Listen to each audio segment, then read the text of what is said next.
Welcome back to the Nerdrotic channel. My name is Gary Beekler. I am live in San Francisco, California, and I come to you from nerdrotic.com, and it is the Nerdrotic Nooner Hump Day edition. What's up, everybody? Hope everybody is having a great day. I had a crazy morning, but it was a good crazy morning. Lots of good stuff happening. I just love waking up to a good day. They're not always good. They can't always be good. But when you feel like you've got the vibe for a good day, it's good to just hold on to that, stay positive. And yeah, I'm really excited to be here with you all as usual. Honestly, one of my favorite things to do is the Nerdrotic Nooners and the Friday Night Tights. Those are my favorite parts. So we love covering individual shows. It is the bread and butter of our channel. It is the identity of our channel. But the growth with the Nooners and Friday Night Tights pleases me to no end, because that way we can just talk to you guys more. It has taken a while, but it's good. It's good to stick with something. When I started doing the Nooners, we were getting like a couple hundred views, and I was very happy to get that. That was okay, and that's how you got to start. When we started Friday Night Tights, we were getting like 50 to 100 views, and it's gone up over time. So it's working, and it's good to stick with something and not ditch it. So yeah, and I was thinking a lot today about our channel identity. And it is covering television, but it's not just any television. And I was thinking about that because we cover genre mostly, but we don't cover a lot of network stuff. I mean, we've tried in the past and it hasn't really helped. We've tried CW shows. Nobody seemed very interested in that. But when we started doing HBO cable stuff, kind of the stuff that's off the beaten path that not everybody else is watching, that's where we found our identity, that people were into The Expanse. And that's what I was thinking about, was like, okay, what is the one show that probably people come to us the most for? And going over the analytics and everything, it is The Expanse. So we are first an Expanse channel when it comes to television. Now, haven't talked a lot about it lately because there just hasn't been a ton of news out there, because it's still kind of a fringy show, which is good. I want it to be really successful, but stay how it is. Does that make any sense? Because The Expanse is the new Star Trek, period. It is. It's got now, why it doesn't have the positive outlook that Star Trek has. It has a realistic outlook about space and the future of the human race. And basically how the human race has to move forward. But as it does that, a lot of eggs get broken, we'll just say.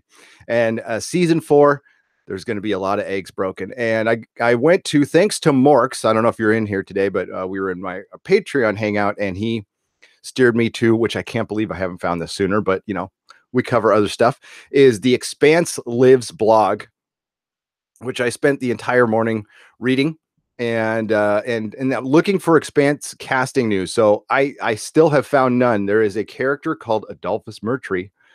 I want to know if he's been cast yet, or if they, I assume a he. They could switch it. They do with everything.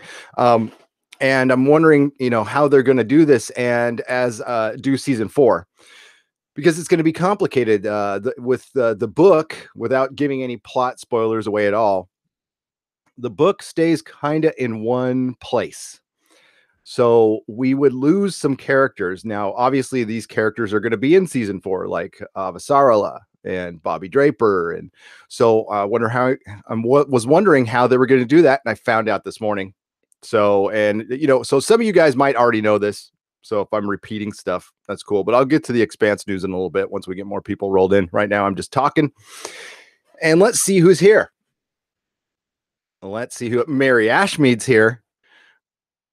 Oh, there'll be a Mertry. You can't not have Mertry. Mertry's the best bad guy, one of the best bad guys in the Expanse. You guys will find out. And as the Expanse rolls, is he a bad guy, or is he just mean? Or do they make him less mean? Like Ashford in the books is a freaking douchebag, but the Ashford in the show was layered. He had motivations. He was a character I actually gave a shit about. I was liking him by the end. And So maybe they'll do something like that. That's great. That is great.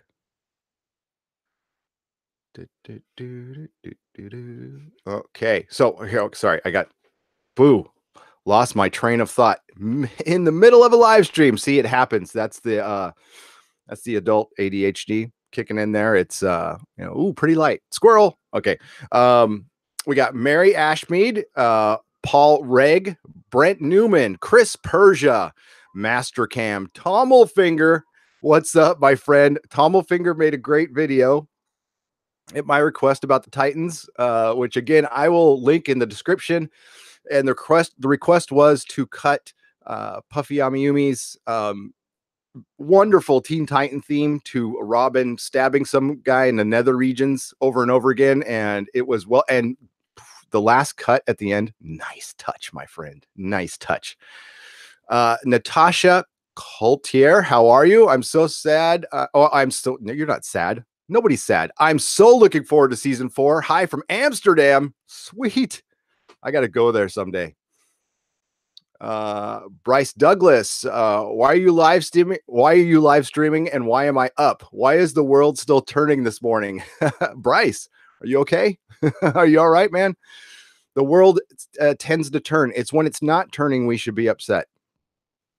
The Hound 3000 needs some hugs is here. Pass some hugs his or her way. I'm not sure. Kato Roan, JD Bryce Brisboys. I'm getting closer on your last name. Okay, I figure like 5 or 6 more live streams and I'll get it right. Lane Batchelor, the great Lane Batchelor. Hail, Lane Batchelor. Mark Vignata. And oh wow, man, that volume just jacked up. I've got this automatic volume thing in my microphone, and I just blasted myself in my ear. So yeah, welcome everybody. We got 53 people here. That's cool. That's great. Good morning, good afternoon, good evening, depending on where you are. Oh, the hunky chunky funky monkey. Screw hugs. I need some decent food. Where are you? Hunky chunky funky monkey. It depends on where you are. Like if you're in the UK, you're on your own, buddy. No, just kidding, UK. We love you guys. The Hunky Chunky Funky Monkey is our newest patron, so welcome. So I did a video. I spent all day cutting a video. This is why I don't do edited videos. Now, I used to be a professional editor. I know it doesn't show at all in the videos, but I used to be. People used to pay me to do it.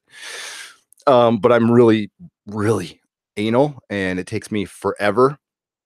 And yeah, it took me usually I could turn around stuff. Now, forever for me is a couple 3 hours. It took like 5-6 hours to edit this video. And then at the end of it, I rewatched it. I'm like, I don't know if I want to put it out. I just don't know. I just don't know if it got the point across or if it has a point at all. So I showed it to my patrons and I didn't get a ton of feedback. I'm like, well, we'll see. We'll see. But in that video, I think I finally got all the patrons in on a patron video, and I have a new idea on how to so at the end of every recorded video I do, I'm going to put the Patreon video with all your names. Now, if you guys do not want your names on there, please let me know through Patreon, like if you want to use a screen name or something like that, because I'm going off of what Patreon did. And I did have that happen with Movie Fanobi, who I apologized profusely to. Yes, the DJ D show. Yes, Porg. Have you guys seen the World Class Bullshitters video where they prepare a porg for is it Thanksgiving or Christmas dinner? It's hilarious. It's quite good. The Sailing Coconut. Aloha, Screaming Firehawks. Hello. Yeah, and by the way, if you guys have any Expanse news, like shoot it to me, DM me on Twitter. I have 2 emails. I finally cleared out my emails. So if anybody has sent me a message beyond a month ago and I have not responded, please resend it with major apologies. I was not prepared for the amount of messaging I was going to get. Very pleasantly surprised and woefully horribly bad at returning these messages because I needed to clear up all my, because I have work emails and stuff I had to clear up. So I finally did that.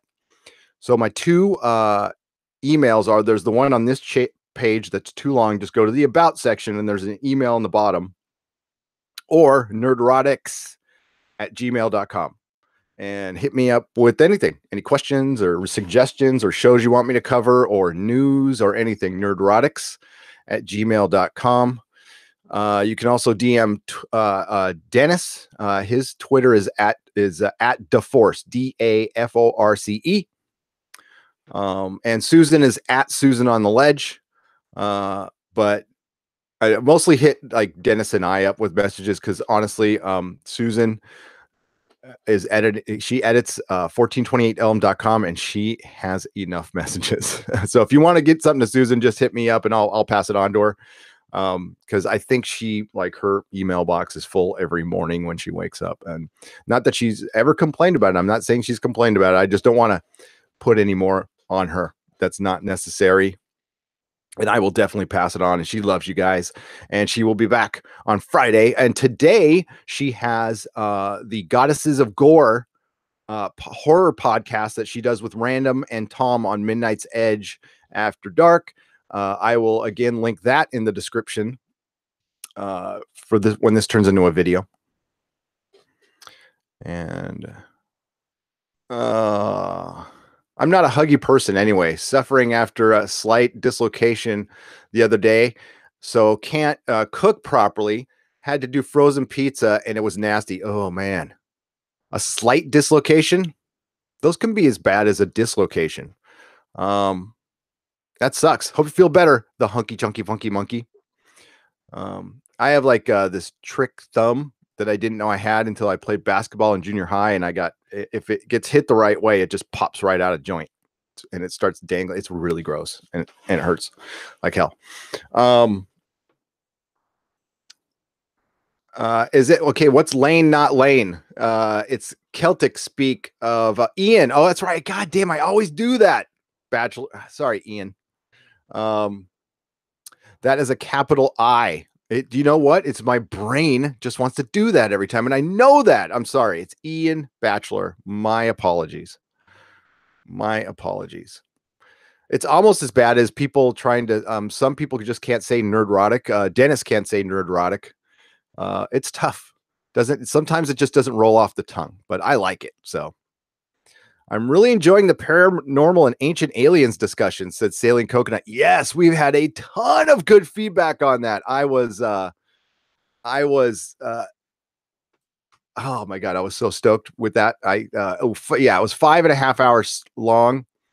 And, oh my God, we got into everything. It was my fault, and I talked about it by hangouts yesterday. We brought up a couple things we promised never to bring up again because it was just I was reading off the chat, right?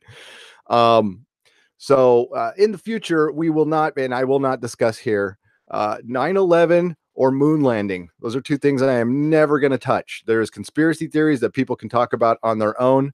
Now I love the woo-woo, but those are two things I'm just not going to talk about ever. Period. So yeah, that's not going to happen.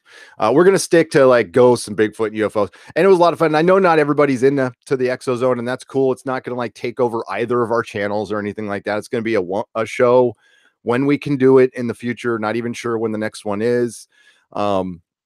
It's whenever Doomcock wants to do it. That is how I see it. Because his schedule's crazy, man. His schedule is as crazy as mine was when I was working. So yeah, whenever he can do it, he's a cool dude, straight up. I mean, he's a terrible supervillain who's going to conquer us all. Sorry, my bad. Brent Newman, Exozone, great show. I know, right? And a good title. I thought I had good titles, and then, of course, he shot me back with one that was 50 times better. So I was like, yep, that's it. A small animal in Star Wars is a porg. Porgy porg. Actually, Annie Trekker has a pretty good animation on that. Porgy porg. It's got the Swedish chef preparing a porg with a Borg. It's funny. It really is. Porgy porgy borgy borgy. Yeah. So yeah, they the world class bullshitters. Yeah, they prepare a porg for Thanksgiving. It's a really funny. I thought it was funny. I like those guys. I love the stream. I actually really enjoy these sort of discussions, says D. Newton. Cool. Hopefully we got across. I mean, because again, not everybody's into it, and I absolutely respect that. But we just wanted to make it clear that we were not stating anything as fact. Like this is like it's not necessarily what we 100% believe. It is presenting presenting thoughts and ideas. That's it. That's it. Cattle mutilation and human mutilation. That is something I'm actually going to get into. Linda Moulton Howe is the expert on the cattle mutilation. And there actually is a pretty scientific explanation for that. That can make a lot of sense. And as far as cattle mutilation, I'll quickly go into it. It is actually our government doing it. And they are cutting out the soft tissue areas of certain animals to test for radiation because they did all that nuclear testing in the Nevada desert and it put a bunch of, a lot of nuclear, particulates and radiated particulates into the air all over the Southwest and the West. And I doubt they've told us how dangerous it was, considering they let them film a movie near New Mexico that probably killed John Wayne, the Genghis Khan movie. That's probably had a lot to do. That's what I think it could be. And that sounds perfectly reasonable. Except for the fact that they're not telling us and, have we gotten actual good data on the cancer rates in the Southwest and how many, I don't want to get into this either, but how many of us have had cancer touch us in our lives? I have with multiple family members. How's it going, Mako? Mary Ashmead, Silhouetted Animator, Halam 899. First time watching today. Halam, you jokester, you guy. Yeah, so we got 86 people here. So let's talk about, okay, guys, I just want to talk about the Expanse. So my news isn't earth shattering or anything like that, but I just want to talk about the Expanse. So apparently it's Expanse Cosplay Week. Expanse Cosplay, quite easy, to be honest with you. Find yourself a jumpsuit. Actually, Mrs. Nerdrotic bought me a Top Gun one through Feisty Fan. And actually, you can go on eBay. You can find all kinds of like belter patches, MCRN patches, like little sew-on patches that you can go get your garden variety jumpsuit, get some patches. I think people make the fake belter tattoos. What I'm going to be is a proto-molecule belter. Basically, I'm just getting the fake tattoo, a jumpsuit, and I'm going to get a little AC power pack, and I'm going to walk around with some Christmas lights, some blue Christmas lights, and wrapped around me with some goo, and be a proto molecule belter. I was going to go as far as being a vomit zombie. There has to be some kind of fake vomit out there that I can just puke up once in a while that's fully biodegradable, and I want to gross out some kids. I really do. That's my goal. Yeah. So, okay. Other Expanse news. Now, I'm not gonna. Spoiler is such a relative term. Let me get my paddle out. I don't think I'm not spoiling anything from the plot, guys. So, not gonna do it. Not gonna do it. But there's a lot of us who've read the books.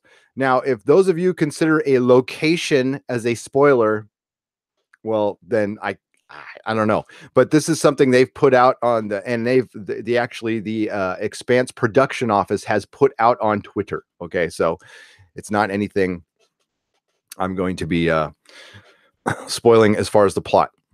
But it appears that, like I said, season 4, book 4 takes place in one location generally for the entire book. Now we're in some in the beginning and at the end, but it is one location. Well, apparently we're going to get a lot more Mars this year, which excites me to no end.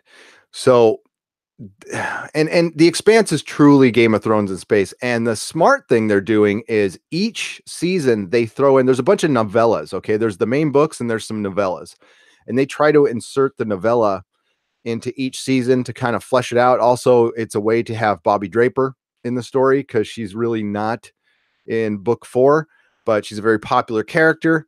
And imagine we get a full season again with Miller and Draper. Yes. fucking very excited about that. Apparently, they're going to put in the plot from Gods of Risk. I'm not going to tell you what that plot is, but there is a novella called Gods of Risk. And there's a character of David Draper, who's Bobby's little brother, who's in it. And he's going to be, I believe he's been cast. Now, it says IMDb, which could be total bullshit, but the inclusion of Mars, and it's been, they even admit it. Okay, so here we will get into, I'll just read it to you. We also have some potential casting news, and this is from Reddit, so take it with a grain of salt. David Draper has been cast, and he's played by Colton Stewart. It's important to note that anyone can edit IMDb, but that is from the Gods of Risk. And Naran Shankar, the creator of the series, the showrunner of the series, that Mars will be explored in greater detail this season. So this could be exciting news. And he also admitted that, we really haven't been on Mars very much at all. And I think they might be using Gods of Risk and also inserting another plot that I will not say, that this will be like a wink to the book readers, that might set up the events of book 5. And like season 4 is going to be great. Season 5 is going to blow your mind. If they do the 5th book, it's going to blow your fucking mind. It is such a goddamn good book. It's the one I've actually reread the most. It is The Empire Strikes Back of the Expanse. It's so good that they'll call Empire Strikes Back the Nemesis games of Star Wars. That's pretty much how I'm going to put it from now on. Do I consider myself an Earther, a Martian, or a Belter at heart? Oh, Belter. Come on. A Belter. I mean, like, I don't know. Belters are, I'm more of a Belter because just the rebel aspect. I mean, I'm not like in a union or anything, because I kind of see Belters as largely like a workers' union, a rebellious workers' owner. But the Belters are a little more punk rock, or a lot more punk rock. So yeah, I would consider myself a Belter for sure. You know what though? The great thing about the Expanse and how the Expanse does politics right is it does it in a way of showing both sides. There are good Belters and there are a lot of bad Belters. Actually, some of the most, Anderson Dawes is not a good dude. He's not a nice dude. He might have decent motivations, but he's nothing but a mob boss. And that's who's in control of the Belters at one point, is just basically a bunch of mob bosses. That's why Fred Johnson comes in. And who comes in, and Fred Johnson might in his mind see himself as a good person, but he is the butcher of Anderson Station. He is also kind of an egomaniac and a political opportunist. So nobody's like clean in this book. That's what's great. Now, when you get to know Fred, at his heart, he's a decent guy, but he's still a political opportunist that will freely send somebody out to die for the greater good that he sees while he is leader. So, and that's what Anderson Dawes sees. Now, Anderson Dawes is a very interesting character in the book. They've actually fleshed him out, I think, a little more in the books than in the show.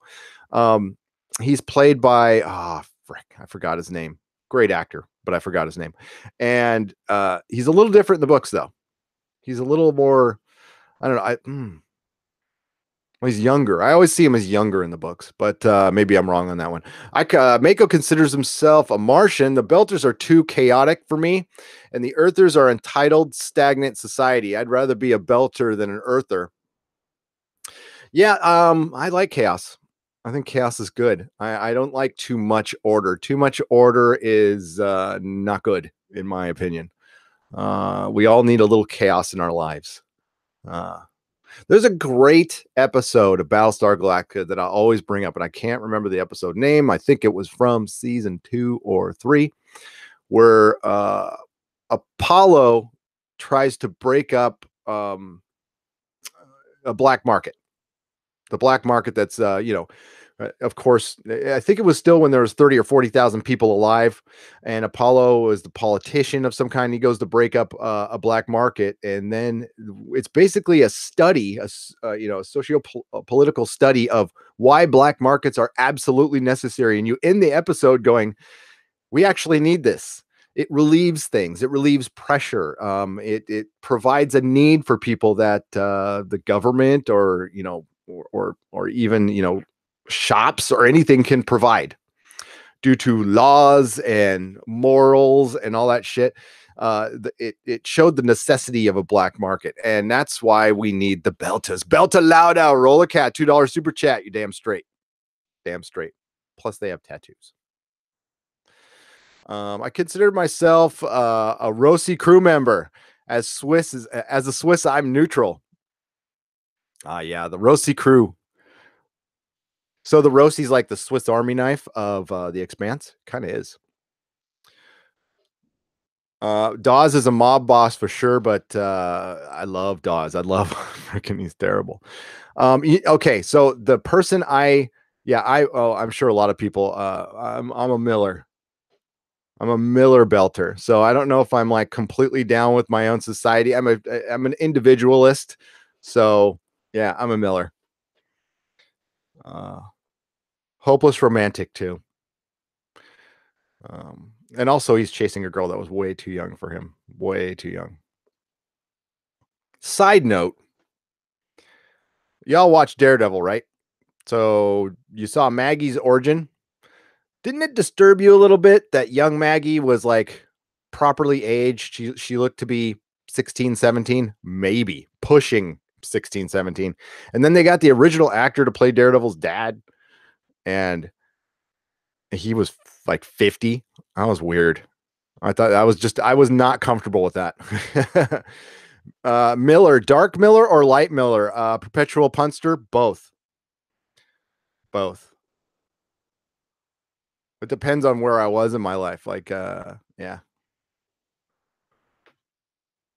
Miller's the one I like, though. I mean, Miller was your hook character. I think everybody loves Miller. And then you grow to like the other characters later, like, Naomi.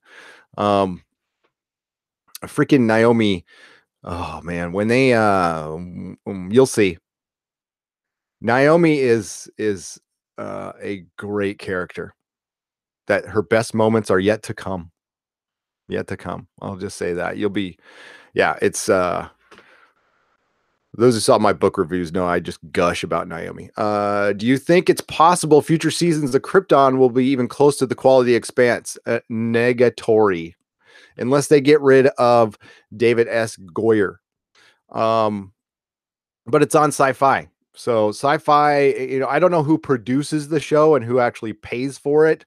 But when things are on Sci-Fi, that is budget cable. Which unfortunately where most Sci-Fi lands, because honestly, Sci-Fi is kind of a loser. It has to be, even if it's a cult favorites don't make money, and we need our shows to make money. Game of Thrones was cult status pretty much by its first season, but that wasn't nearly enough to start making it money. It was after, believe it or not, it was after season 4 where people started blowing up. Now I was hooked on Game of Thrones from in the first 5 minutes. So, but yeah, dark fantasy is hard sell. Science fiction is a hard sell. A lot of people don't like science fiction. I don't know why. It's the best storytelling out there. Yeah. God, I gotta find this quote that relates to politics in writing and how you do it and how you don't. I'll find it on Friday night and I'll read it. Another YouTuber read it, and I don't want to give that YouTuber credit because he's political, but it's really good. And it explains perfectly how you do politics in storytelling that makes people think and not, makes people feel like they were lectured at. And that was it. Yeah, Beltas really bother me. They kill so indiscriminately, Saquest. Yeah, I don't like, especially the ones that that scene where they right before Prax, they spaced all those people who weren't Belters, basically. That was fucked up. That was fucked up. There, yeah, the only and believe me, the Belchers are cold. I mean, like yeah, they don't see. I think that's a good thing, actually, as far as storytelling is concerned. You show that how they see death and how easy it is for them to kill, because a lot of people die out there in the belt. I know the life expectancy is a lot shorter out there than it is even on the inner planets. Yeah, the reason I can't get down with the mother planet Earth is just well, how they've painted it. They've kept it pretty vague, but an environmental disaster happened that caused the UN to basically take over the planet. I think it's a pretty accurate representation of the UN.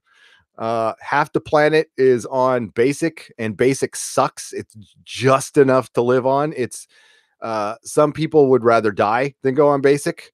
And your only other option at that point is maybe military.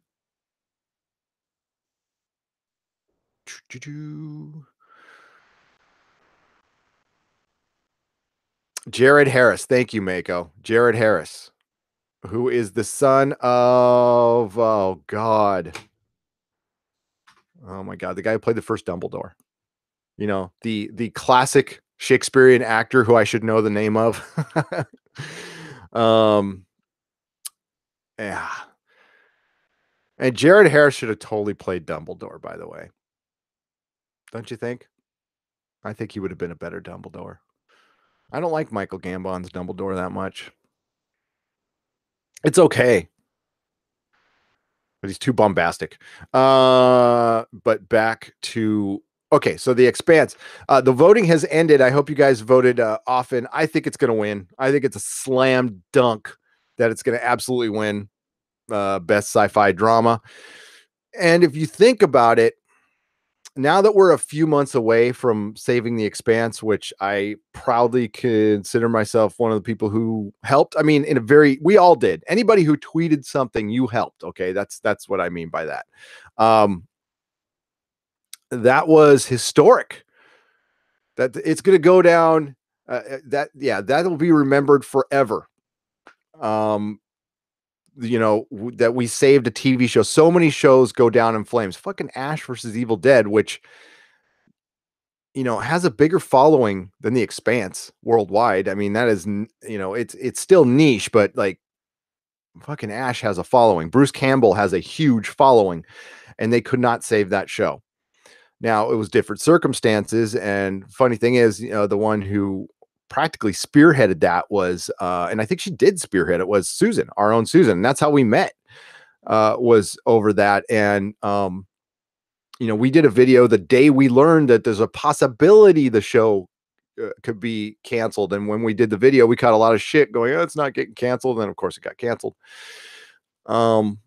And that's, we met Susan, but it didn't work. And it's because the fan base got divided. They started yapping at each other, and Starz actually was, and the production team did themselves in by delaying the show. What was great about the Expanse movement was everybody was on the same page from the get-go, and it was not about like, I want to spearhead the movement, or it wasn't about ego. A lot of people, when they get into these saving the shows, it's about like really bringing attention to themselves. And hey, it did great things for this channel, but I would, if it was a choice of being canceled or having a video with 60,000 views, I'd give up that video. I want to keep covering The Expanse. The only bummer about this whole thing is, well, I guess we could, we can't recap episode by episode, but I might. Fuck it. I might. Because it's going to be released all at once. And we got a $5 super chat from Sayquist. I cried when Naomi went out there to save those people. That moment is what I think being human really is. Great moment. Yes. She just wait. That way, I mean, she's a fucking badass. And yeah, so far from a freaking Mary Sue. So, Star Trek Discovery, just take notes on the character Naomi. That's all you need to do. Actually, you should take notes of everything the Expanse does and just copy the shit out of it, and your show might have a prayer. The Expanse is clearly better than anything Star Trek right now, and for years. It's better than the Enterprise. It's better than Enterprise. It's got 3 solid seasons, so I can't compare it to any other season. We got to see how it ends, but 3 solid seasons. And thank you again, Sayquist, for the super chat. I appreciate it. Oop, I got to get down to my live chat. There we go. Getting back to the chat. Oh, now, Sailing Coconut, you did. And Mary Ashmead helped. And Belinda, who, shout out to the great Belinda. She helped. Doomcock helped immensely. I mean, I think he helped way more than we did. And, Doomcock interacts with the Expanse PO office. So anybody out there, I mean, who thinks Doomcock is like just this negative guy all the time, not so. Not the case. He is like me. We are walking commercials for the Expanse. I think he's actually had positive interaction. I don't think, I definitely don't think James S.A. Corey likes us very much. I don't know why. I think we're perfectly charming. But yeah, the only interaction I've had was him correcting me, and anytime when they start a sentence with dude, and they're not from SoCal, it's kind of a negative. Now, if you're from SoCal, it's like dude, but everything else is dude. We did not repurpose the sets from Battlestar. We repurposed them from The Strain. I was just going off what Mr. Sci-Fi said. Who, by the way, great channel. Mark Zickery, Mr. Sci-Fi. He's doing his own show that he pubs a lot called Space Command, but he's also the writer of the Twilight Zone Companion, which you all, if you're Twilight Zone fans, you should own. It is the best book. It's a companion book, but it really gets like each episode you get the details on the writing and like what happened with casting and who, like really detailed. Awesome.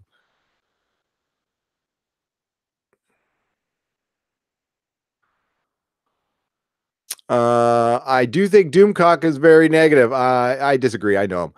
The biggest influence was the airplane over Amazon and the organized campaigns. The biggest influence was the airplane and the spaceship. But Mako, I wouldn't downplay what we did on YouTube, which it kind of sounds like you're doing. I wouldn't do that. If you combine the views and also like forget Doomcock and I, there's a couple other videos that were made that had hundreds of thousands of views. And let's just say some of us have been told it helped. So yeah, I wouldn't downplay that, but definitely the airplane was the biggest thing and the coolest thing. And the fact that they got that done in a day was fucking rad. Was rad. Definitely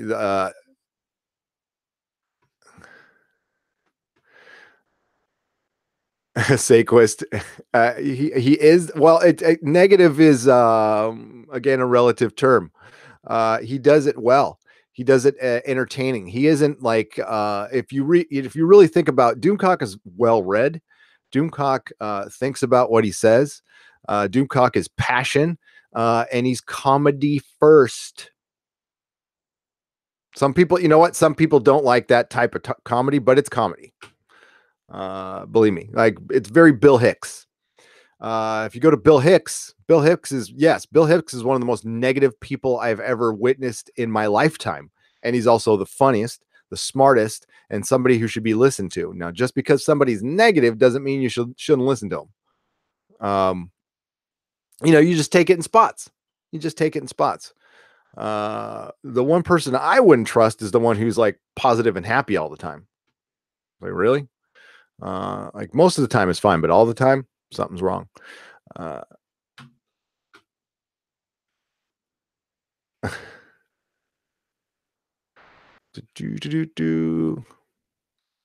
The power of social media. Shame it didn't exist for Firefly, Sarah Connor Chronicles, and so many others. Pen Farm Girl, I know.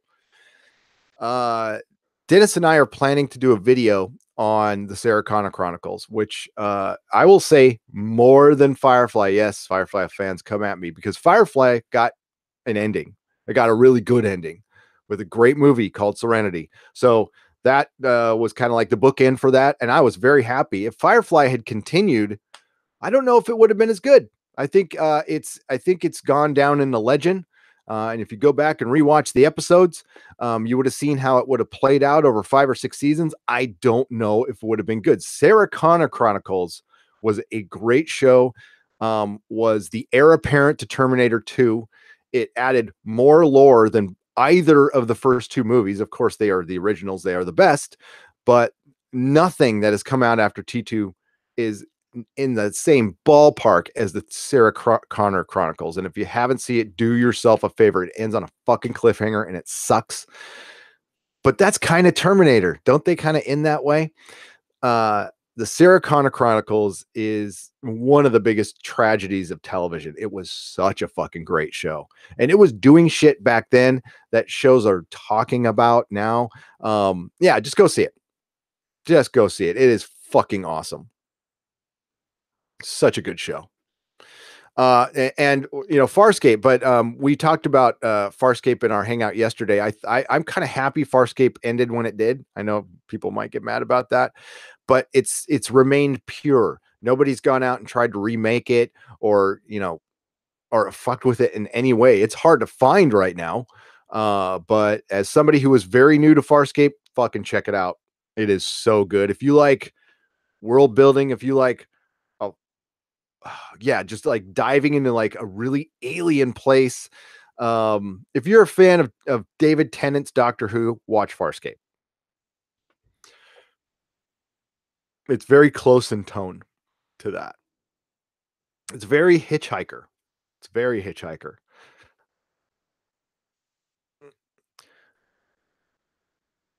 Yeah, the airplane flyby was so fucking awesome. They should totally do a documentary on Saving the Expanse, like a proper one. And they might someday. We'll see. I think the Expanse is going to go, you know, 8 seasons, 7, 8 seasons now. And it helps that Bezos is a fan, so that will provide a buffer because it's going to take a year for it to catch on, folks. So not a lot of people watch The Expanse. Mako even brought it up in our Doctor Who. Like, you know, the top numbers for The Expanse are like 1 million viewers. And that's, you know, that's consolidated out with streaming and everything. What they get overnight is here, I can even show you. It's not spectacular, but it's something you can build on. All right. So here, let's take a look at the season 3 ratings.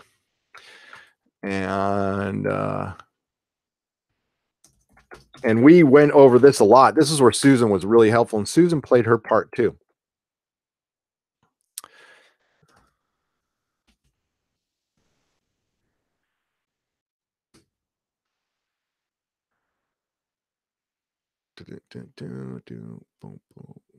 There we go. The Expanse season 3 ratings.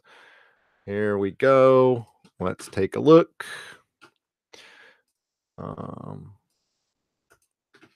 But you know what? The Expanse needs more merchandise too. And that will come in time, obviously. But I mean, I want action figures. I want scale action figures. I want Eagle Moss ships. Oh my God, what is buzzing in my ear? Must be that ad. Let me get rid of that ad. All right, it's gone. All right. So we started. Yeah, look at that. That is that's not even. So last season was tough. Now, this is pretty much equal to like Doctor Who's season 10. Almost, it looks like it's mirrored a little below. But the biggest difference is Doctor Who is a worldwide phenomenon. It used to be, and The Expanse is becoming one. So the first episode had a 0.2. That's 600,000 viewers. So that is down because it got like 1 million in its first season, I think, or 700,000. So that's its top viewer count. Now, this is overnight and DVR. I don't think this counts streaming. Our American ratings, and I'm going to talk about this in my Doctor Who video that I may or may not put out. Our rating system sucks over here. It just absolutely fucking sucks. They're better in the UK. The UK, well, there's less people to count in the UK too. So the UK counts streaming. I believe they actually maybe consider binging at some point. I mean, like the ratings did change later, so how do you factor in binging? So you do you calculate the ratings maybe a couple months after the series ends, and you could track that stuff. It's pretty easy to track. It's just finding somebody independent to consolidate it, which they may or may not do. I don't know, and I really don't care to know. That's too much work. But the ratings were good. What's awesome though is like how it spikes towards the end. It was like down and then it goes right up there. That's right when it got canceled, you could see it dip.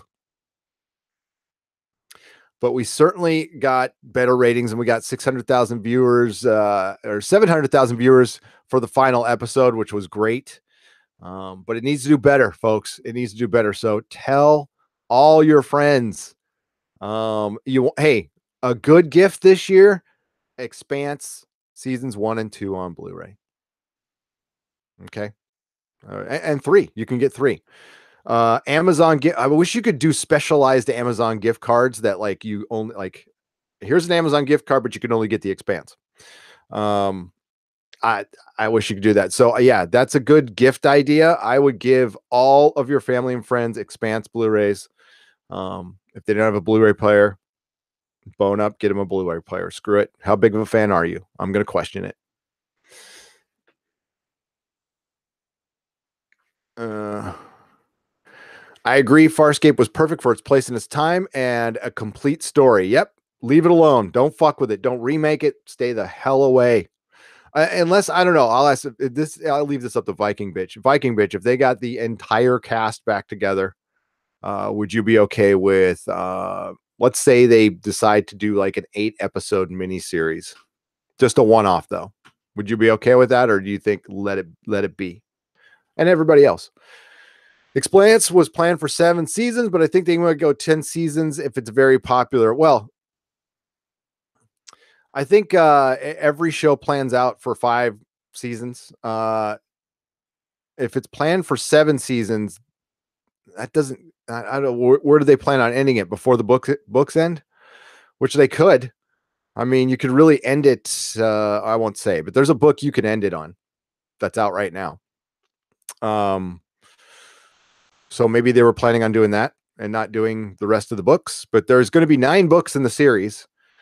And then James S.A. Corey are going off to do, they're going to end that and go do another book series.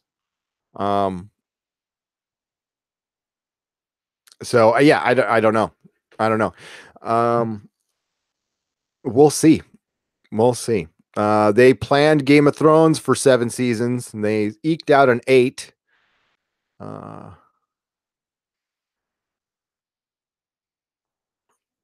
The 2 mains from Farscape are in seasons 9 and 10 of Stargate. Season 1, yes, I've heard, and that's kind of split fans. I have not watched Stargate, so I don't know. Kill me. Gary, the book was better than that t-shirt. Stay calm, breathe 42 times. Thank you for the fish. The book was better than this. Well, of course it is, because I read the t-shirt, it's like the cover. Of course. I do everything 42 times. It's part of my OCD. There's enough story for 10. They will avoid the Game of Thrones problem of not having material. That is for sure. Well, and what the Game of Thrones problem is, they had material. It's in George R. R. Martin's head, but he only gave them so much. And it wasn't enough to fill in the blanks. This is what I don't like about American TV in Japan. They develop movies and anime to completion more often than not. For them, it's just about being creative. Saquist, I agree with that. And I think that's where we're going to end up someday. not in the near future, but if we continue on this whole binge model thing, uh, more shows than not will be completed, or at least have an ending that you can end on. But yeah, ending on a cliffhanger sucks, and it breaks trust with networks. And I don't think they get that. Even if your show has a minimal audience, you should like at least eke out one more episode to give closure. Like Sarah Connor Chronicles do a little 2-hour movie to end it. But we're talking about Fox.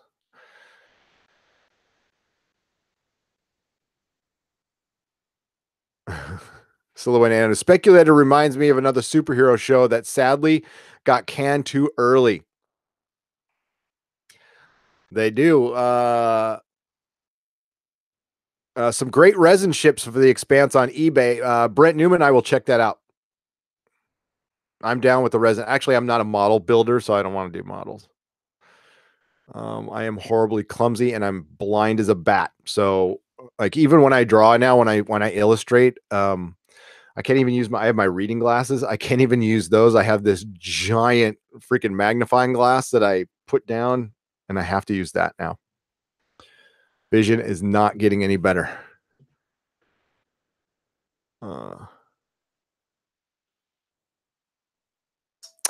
People always forget Stargate brought us Jason Momoa. That's right. It did. Or not. Did I say Stargate? Did I say Farscape? I meant to say Stargate. I can't remember now. Farscape had great characters. That's all that matters. I mean, Firefly had great characters. The plots were, there's a train job on one, and the plots were all pretty much repeated like old Western plots, and they were still great. Even the BBC would cancel Doctor Who if it dips under 1 million viewers. We like to hate on sci-fi, but they did the logical decision. Welcome, Mako the Contrarian.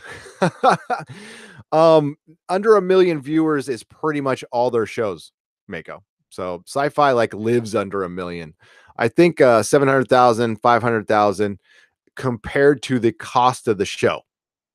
So also with the Expanse in particular, and we did talk about this in pretty much all of our Expanse, Save the Expanse videos, their views on sci-fi were calculated, and this was not sci-fi's fault. This was the production company's fault, and I truly believe it was put in as a poison pill that they only count overnight. They're not going to count DVR. They're not going to count streaming or anything.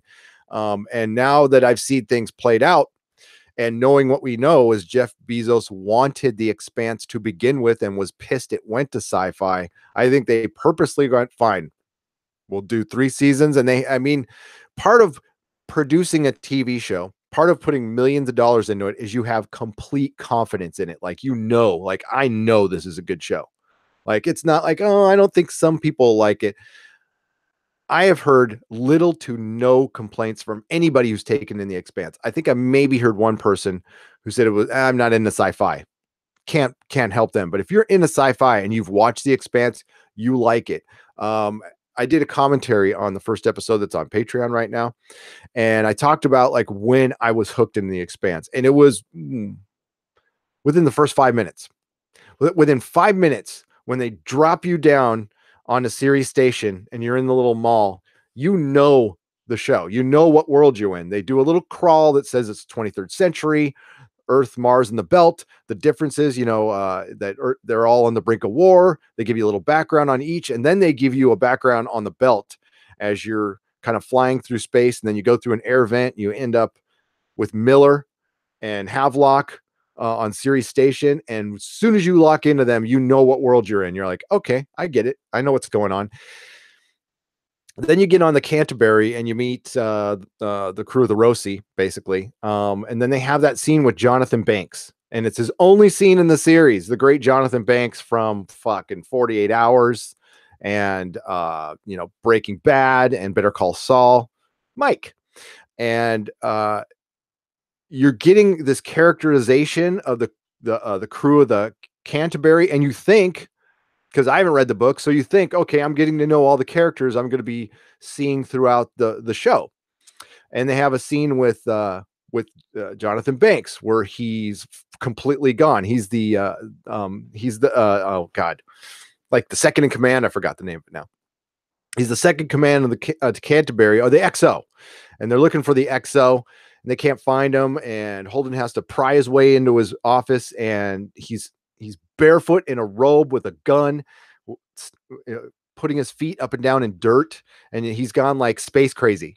And he says that great line of like, "We've come so far into the dark. Why couldn't we have brought more light?" And he starts laughing and shooting. He has a huge gun collection and he's shooting the screen, and they have to, he just completely flips out. And you think you're going to see that character again. You're like, oh, that's going to be interesting. I wonder how that's going to play out. And then, of course, we know what happens to the Cant. And, and also the little details with the captain and his little glass cat collection and shit.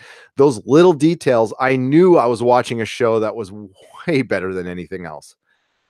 Like a show like was brought up earlier, Krypton, it's so paper thin.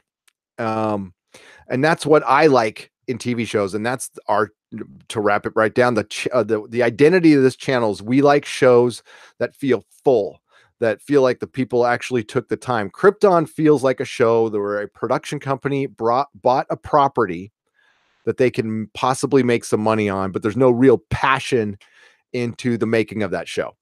It's like, hey, how can we make some money? Let's buy this property that's kind of like Superman, so we'll get a built-in audience. And of course, we'll find some people into the show, but is anybody really passionate to tell the story of Krypton, of Superman's grandpa who dies, because everybody dies on Krypton? What's this got to do with anything? And then they want to mess with time. And what we want? We want a Superman show. I don't want a show that's got Superman's cape in the background being eaten by little time bugs. I don't give a flying F about that. And it's what? That's not fan service. It's nerd service. I'm tired of nerd service. You want to give me nerd service? Give me a freaking show about Superman. And that's why we go to the Expanse, because the Expanse is lived in. Like I said about Farscape, it's pure, it's good, it knows its identity, it doesn't fall into fucking tropes and trends of current, your politics and all that bullshit. It can tell that story. You know what? The biggest difference, Star Trek used to do this too. It told that story before the story was told. Okay, it was ahead of its time on, with its political nature, and that's what the Expanse does. People will be looking back in the Expanse, and you'll see some kind of, you'll see a lesson that was in the Expanse that might come 5 or 10 years from now, because they decided to, make the conscious decision of, let's pretend the UN takes over, and what would happen in 200 years or 100 years of UN rule. And you know what? They didn't make it a fucking paradise. They made it kind of a hell. And, this is from the kind of people who like the UN right now. So, I mean, I think that's honest storytelling. It's fucking rad. I love it. Sorry, I'll get off there. That's why I like the Expanse. And that's why it's better than Star Trek, because it is Star Trek. And that goes along with what's in the title. And I'll brush on this real quick. Random did a video on this. You can go check it out. Star Trek Discovery cast promises return to familiar Trek tone ideals in season 2. So again, we get the Treksplaining from the Star Trek Discovery cast, and their whole marketing technique for the last year has been, we're going to get back to normal, or trust us, it's going to be better this season. Do you see the Expanse doing that? The Expanse is like, we're going to Mars, and everybody's like, and it's a bunch of selfies, a bunch of happy fucking people, and they just like look glad to be there. Everybody on the same page. It's, what? I get a lot of Battlestar Galactica vibes out of the Expanse, except I think the Expanse is going to be better. I think the Expanse is going to be better, and I love Battlestar Galactica. I love it. I love both versions. I think it's a world you can go back into if you don't go into Ronald D. Moore's. If you like go hard in the paint on the original Battlestar Galactica and kind of bring that one, I think I'd be okay with that. I would definitely, and there's been a lot of talk of that. Um, but that is, I mean, yeah, you don't see the Expanse doing what Star Trek's been doing for the last year, which is like, oh, we'll do better, or we'll be more like. So they basically admitted they weren't a Star Trek show in season 1. They really got to think about this stuff before they come out and say it. It would be best if you really felt confident about your show, not say anything. They've been spoiling the hell out of their show. They're showing like new Klingon looks. They're telling us plot points and stuff. It's like, why? Why do you feel the need to do that? Because there was a picture that Random put in her video that tells the entire story. There's a bit player in, there's a Star Trek convention going on, and there's a table, and there's Stamets, the guy who plays Stamets, and the guy who plays his boyfriend, and then there's a bit character from like Voyager or something like that. The bit character has a line, a cue, and Stamets and his boyfriend, nobody's talking to him. Now, you know, that could have been in the morning. We don't know when this picture was taken. Maybe they weren't starting yet. So we don't know the total context of the picture, but you know, sometimes a picture tells quite a story. It really does. Hey, I'm going to get back to the chat. That's why I like the Expanse. And also rewatchability. For me, I don't know how you guys gauge your shows, but for me, it's like, do I go back and get something new when I go watch the show, or do I get the same enjoyment or close to the same enjoyment? And the answer with the Expanse is hell yes.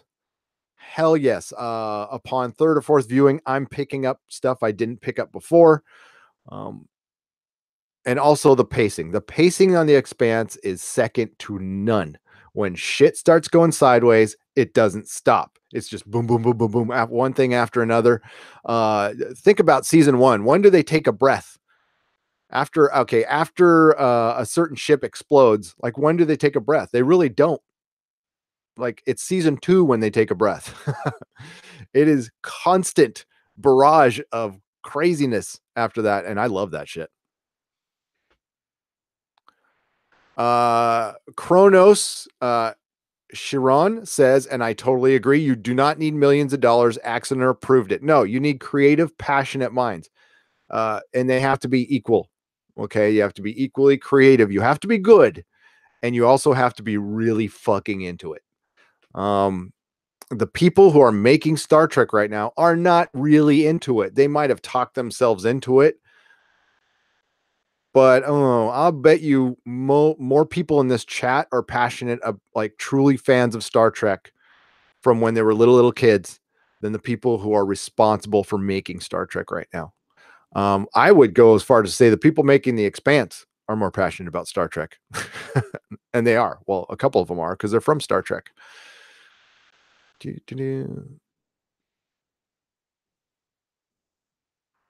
No, really? Kronos, is that for real? Do you know that as we speak, Star Trek, the original series, is public domain in Canada? That cannot be, because I think copyright laws are international. If it is, then everybody go to Canada and make your Star Trek shows. Please. Actually, let's crowdfund that shit right now. And you could be right. I'm not from Canada. So if so, public domain, like they can make the stuff, that would be crazy. I would take Axonar there right now. You could go there under copyright political asylum.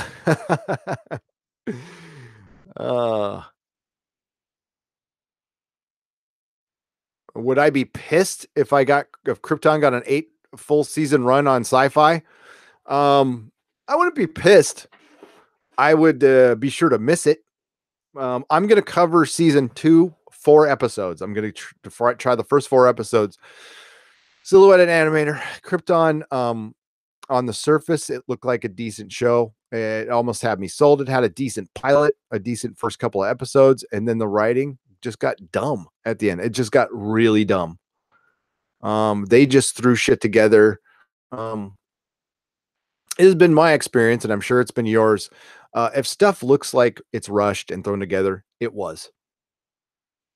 Because the people involved, minus David S. Goyer, if you look at some of the other names involved in that show, they're talented. They've done good stuff. But I think caring about what you make matters. Absolutely. I know it matters. I know it matters. I know there is a lot of people right now creating genre content who could give a fuck about it, who don't care, and it shows. And it's just, they're just doing it to get jobs. There is a great documentary by Midnight's Edge After Dark about the Halloween property in its series. I highly recommend you watch it, even if you don't give a fuck about Halloween, because within that, it paints a great picture of how properties are dealt with in Hollywood and how people attach themselves to properties just to get a job. There's one director in there who admitted that, oh, I don't care about Halloween. I wanted to get my foot in the door with this production company so I can make other movies. That's what's going on right now. And that's what's always gone on. But there, because honestly, when I worked in Hollywood, there was a lot of resentment, and this was in 2011. There's a lot of resentment towards genre superhero films. People fucking hate them. Hollywood hates them. So the feeling, like the era of the nerd never really arrived. They being the powers that be, still think the same way about us. But right now we're controlling their economy and they have no choice. But the first chance they have to get the fuck out of there, aside from Disney, believe me, they will. And maybe that's a good thing. Maybe it is. I experienced it. Hollywood's such a nasty place. I know people like really want to work there, and I thought I did too. And I got lucky, man. I got so lucky. I took a 4-month fucking. I mean, I knew how to edit beforehand. Okay, I'm self-taught on Photoshop and Final Cut Pro and all, and Premiere and After Effects. And motion, taught myself all of that stuff, if not all. The only thing I didn't know how to do was like screenwrite, and I still don't.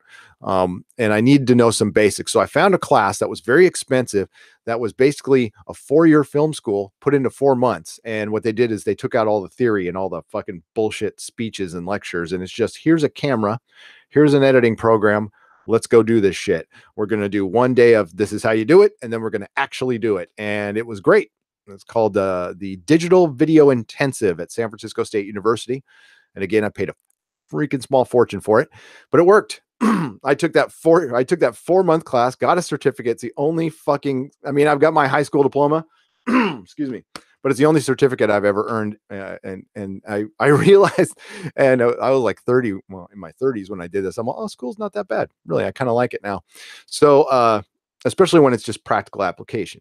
And I got a fucking job. Now, yes, there were people super resentful that I got a job at Technicolor after going to school for 4 months. So there was that I had to deal with when they found out. And they're like, oh, where'd you go to film school? I went, took a class for 4 months. And they're like, you got a job here and you're making what? And I'm all, sorry. Well, also, you know what? I also knew a couple people. Christian Martucci, thanks, buddy. Love you. And got me a job at Technicolor and I was a contract worker. They wanted to put me on permanently, and that's when I quit. But yeah, just a long story short, Hollywood's nasty. It's not. I worked with a lot of people in broken relationships, and I was like looking around, going, "Ooh, maybe I don't like this." And you also see the amount of people working for nothing, just to get, just to get exposure, just to climb up that ladder. And I realized, like, I'm doing this. I'm way too old to be doing this. So yeah. And I was much happier making my own stuff, much happier. And then when I saw what actual editing was, and I was like, oh, it's not really that creative. Not unless you're the director, The Apostle that's on Netflix, which is excellent, by the way. One of the few movies that's like edited by the director, and it's Gareth Evans. And I don't know, I think it's the same Gareth Evans who did Rogue One, although I didn't see mention of it. He did The Raid though, and it's fucking awesome. Viking bitch can back me up on that. Definitely check it out. Then our review. It's got Dan Stevens from Legion. It's fucking great. Okay, let's get to the chat. Sorry, babbling enough. It's the Wednesday Newer. Apple Crow, what is up?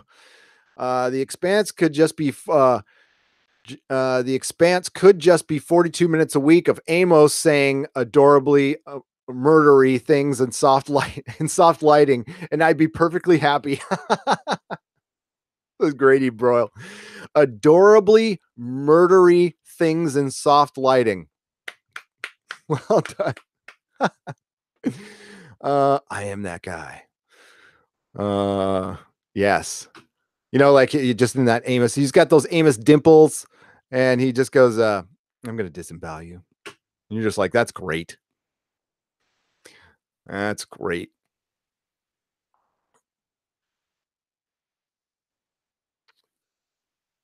I gotta find out where I gotta step back here because I was on a long rant about that, but it's a cash grab. That's all it is.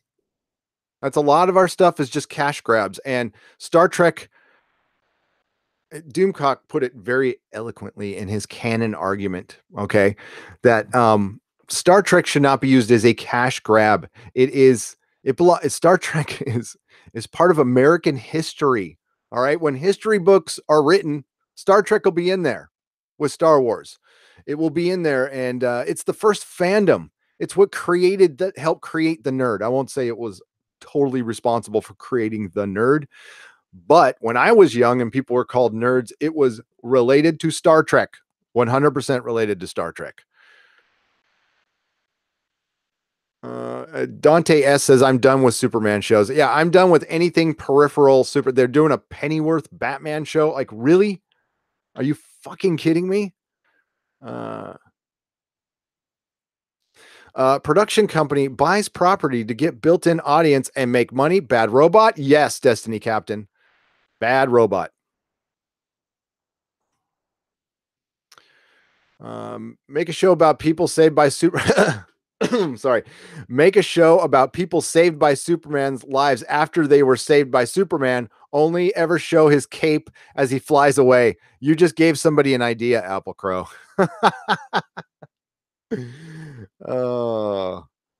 Renee Monsoya, goodbye. Okay, bye, Smoke Bomb. Nerd Service is the entertainment version of greenwashing, says Johnny Pappas. Right?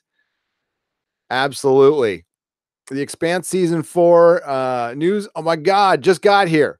Says Vipers Rada. Okay, so the news is they have possibly cast Bobby Draper's little brother, which means Bobby Draper's going to be in it. And they also said they are going to be doing a lot more Mars, which is not in the 4th book. Well, it is in the very beginning.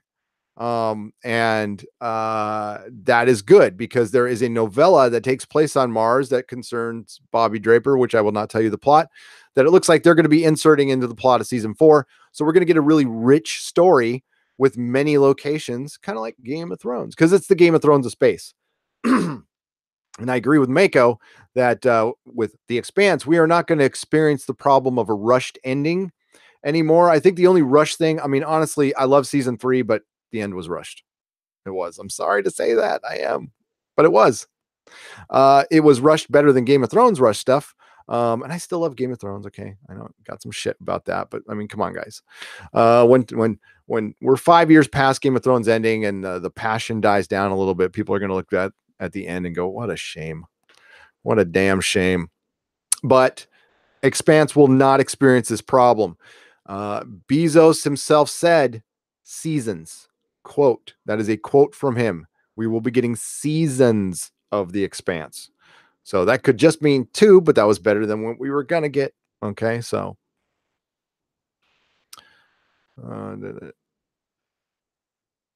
Didn't the CW say they're planning on doing a Superman series? I did not see that.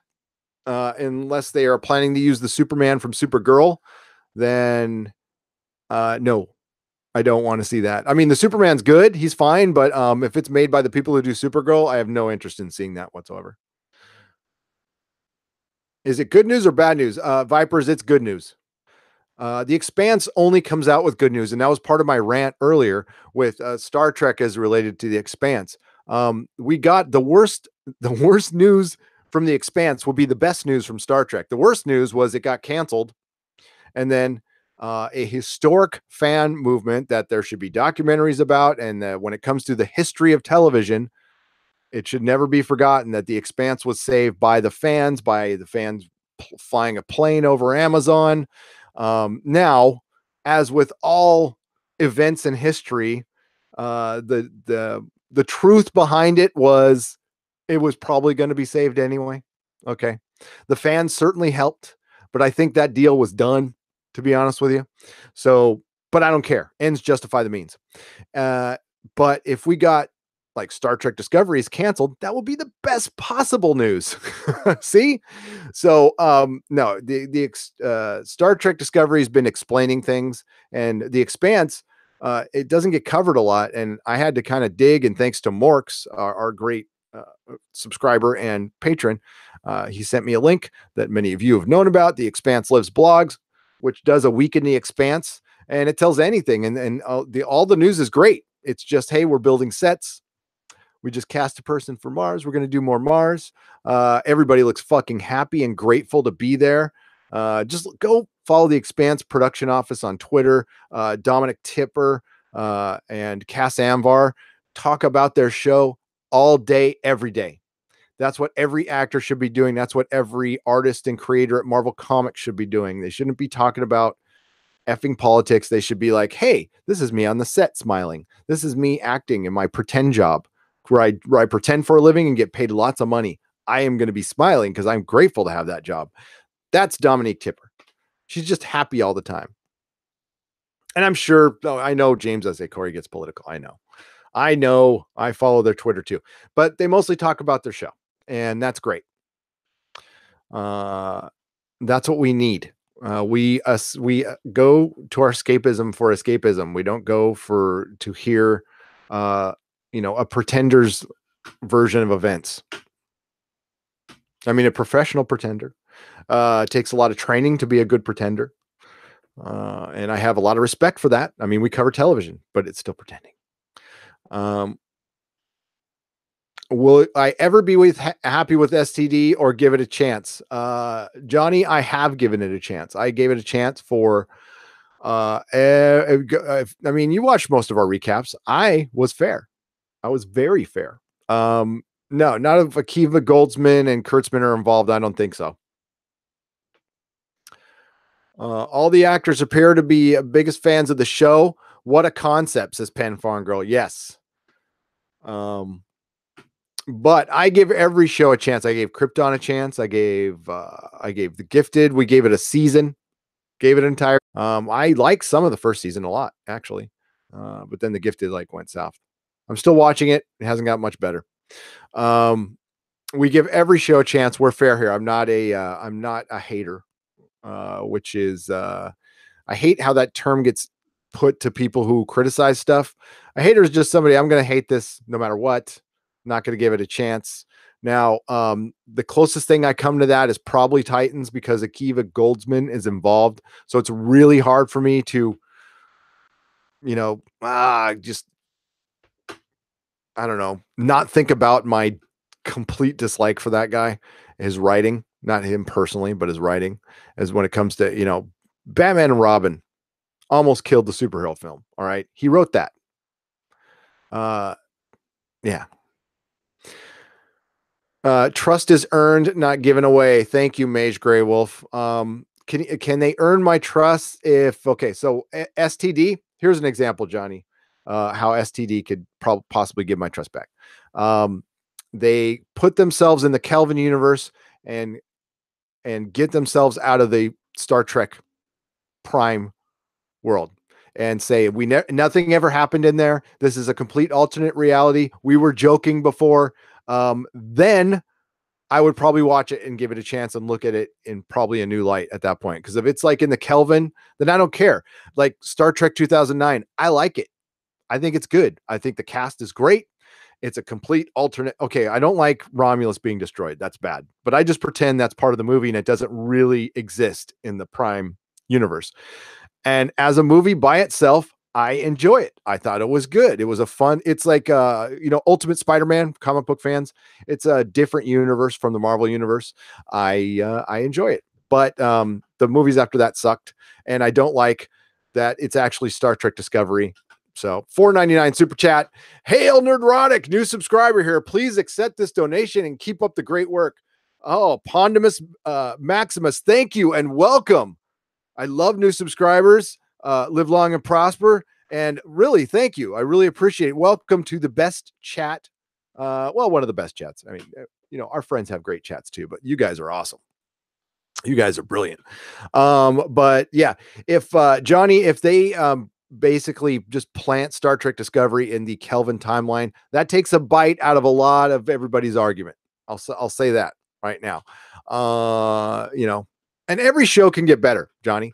I mean, it depends on how much of a chance you want to give it. I have to admit, like the Enterprise, I didn't like Enterprise the first 2 seasons, but a lot of people during the Star Trek Discovery recaps were like, "Oh, go watch the rest."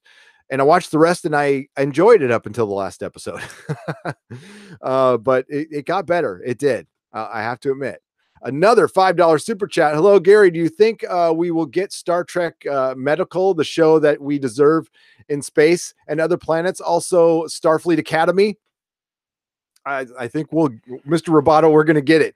I don't know if we're going to get the show we deserve, or maybe we deserve the show we got. I don't know.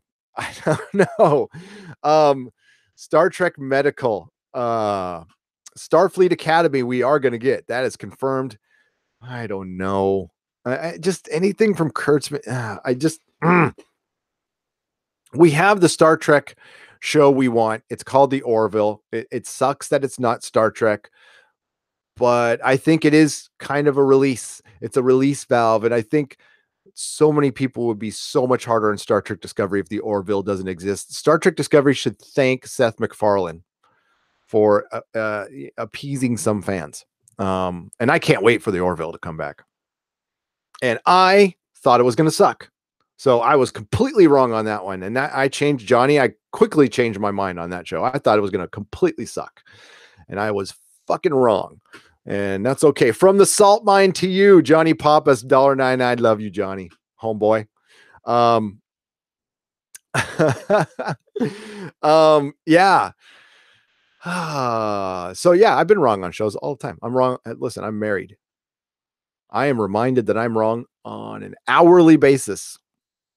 So yeah, Mrs. Nerdrotic keeps me in line for sure. Wow.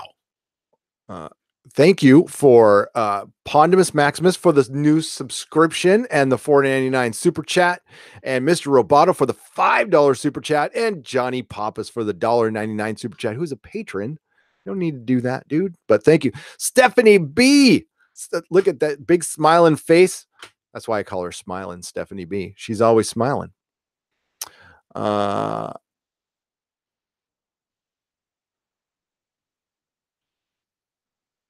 at least nice in the chat. Yeah, we are. We are.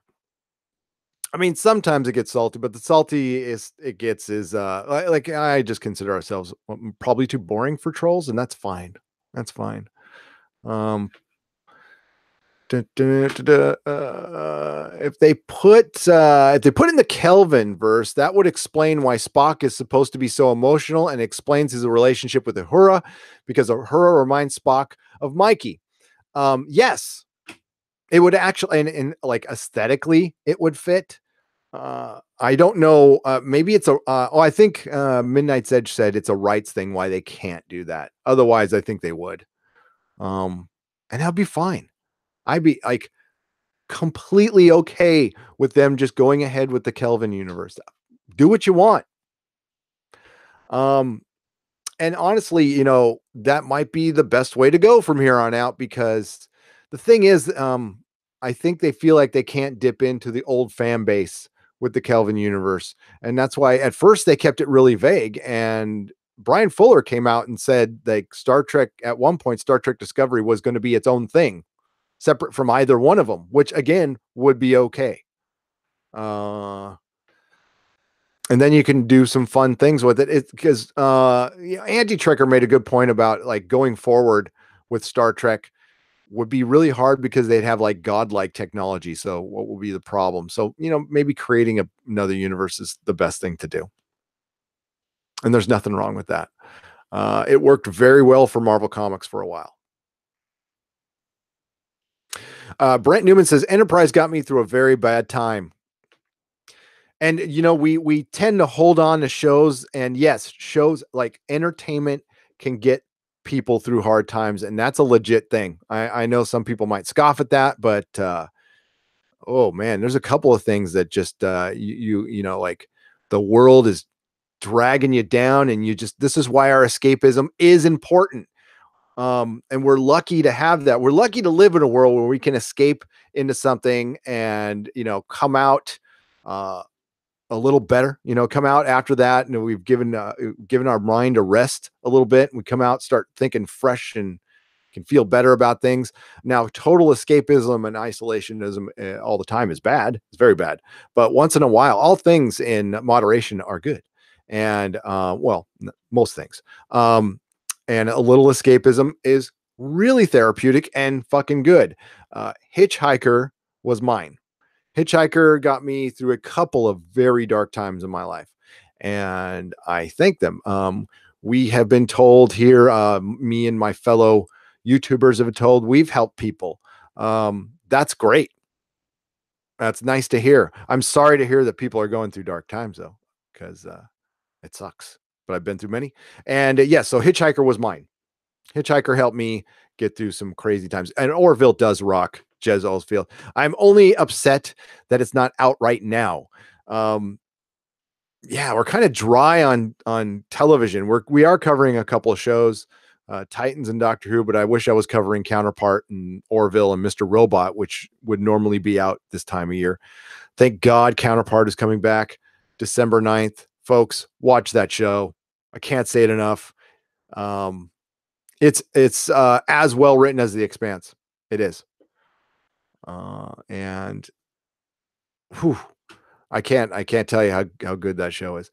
I'd be down with Star Trek Academy if it is not like a CW or Vampire Diaries format. JD, yes, but it will be. That's the problem. If it isn't, if it's like legit Trek, Kurtzman came out and said he wants every show to be totally different, which in and itself isn't bad, but he's involved. So whatever his tonally different is like our Dutch angle will lean to the left instead of the right. And we'll only have 1600 lens flares as opposed to 2500 per frame. I don't know what his different is, but last season minus last episode of Enterprise was good. CD Horde, I agreed. Absolutely agreed. Oh, I remember watching was it 3 and 4, season 3 and 4? Yeah. And going, shit. Okay, cool. That's why I've really, I never had to think about it because I wasn't doing a channel, but I've opened my mind as far as trying to take in more television and kind of get past prejudices of puppets and shit like that and cheesy. And I'm finding out that I robbed myself of a lot of good television, Farscape being a great example. Yes, Keith, see, Orville is coming back December 30th. Mark your calendars. We will be there. We're going to start something new too. So we will be doing recaps live as usual, but I want to start watch parties. Now, it's not something I'm going to keep up on the channel, but I don't know if we can do it with something that airs on network TV, but I definitely want to do them with something that airs on Amazon Prime. Like we're going to do a watch party for Counterpart when it premieres.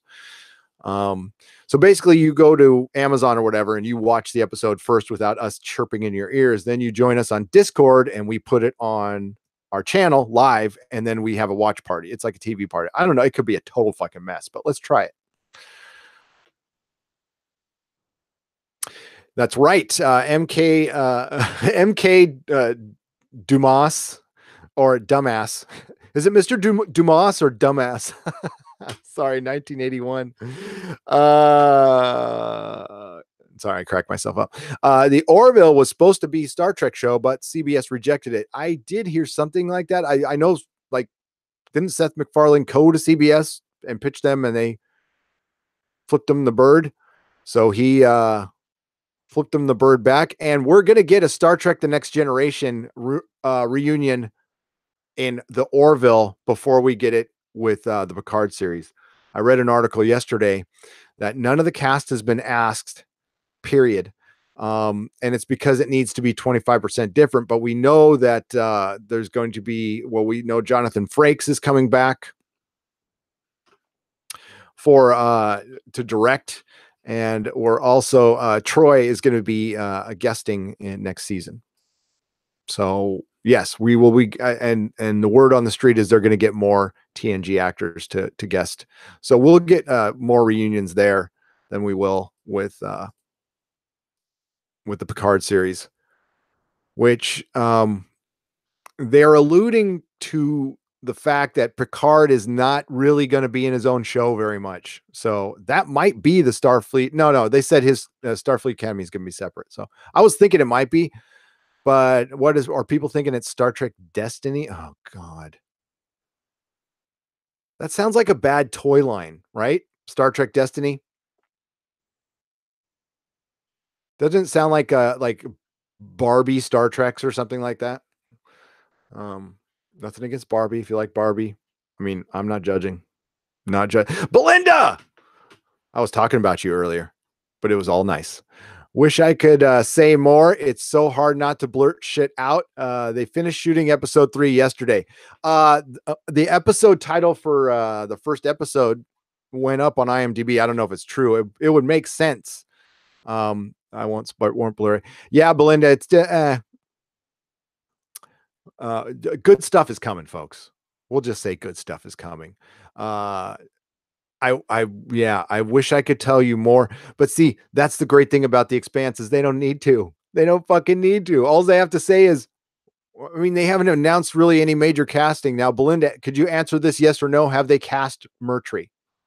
And a second question. Have they cast Murtry and have they announced it? It could be simple yes or no. I will not go beyond that.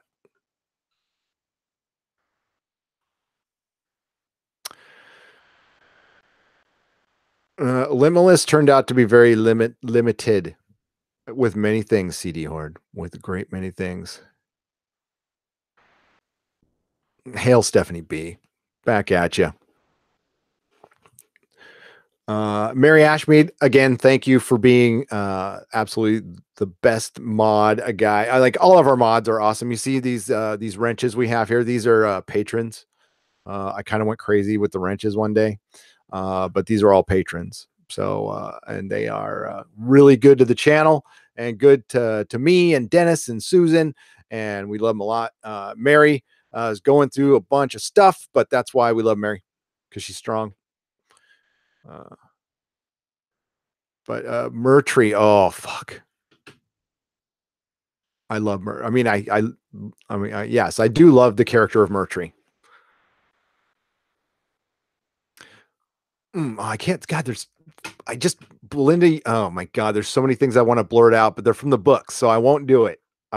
Guys, get the books. If you're really an Expanse fan, get the audiobooks. I think Audible is doing some deal where if you like sign up for a month, you get like 3 credits or something like that. Just do it for a month. Yes, thank you to our patrons who are loyal and awesome, and we got new ones. The Hunky Chunky Funky Monkey just joined up for $1. Just for $1. You're getting more content, and it's cool stuff. You get stuff too. You actually get things. And you also are getting the Expanse commentary of all 3 seasons. So that could either be a good thing. Mods are so 60s, Gary. I know, CD Horde. But listen, mods versus the Rockas. Quadrophenia. Okay, so what was I saying? Oh, well, yeah, I'm doing a commentary for Dennis is going to join me on some too. I'm going to force him to on every episode on our Patreon. And we do something a little different that maybe I just won't elaborate. We do something visually different with our commentary that you might enjoy.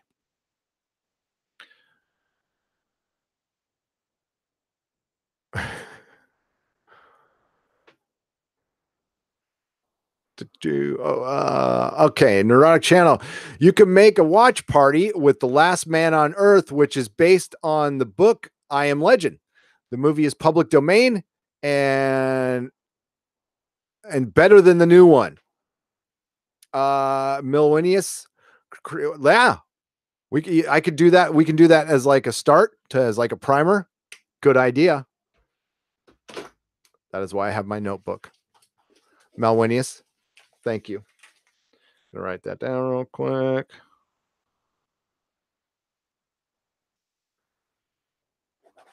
Okay. Cool. Rollercat says I was a rocker.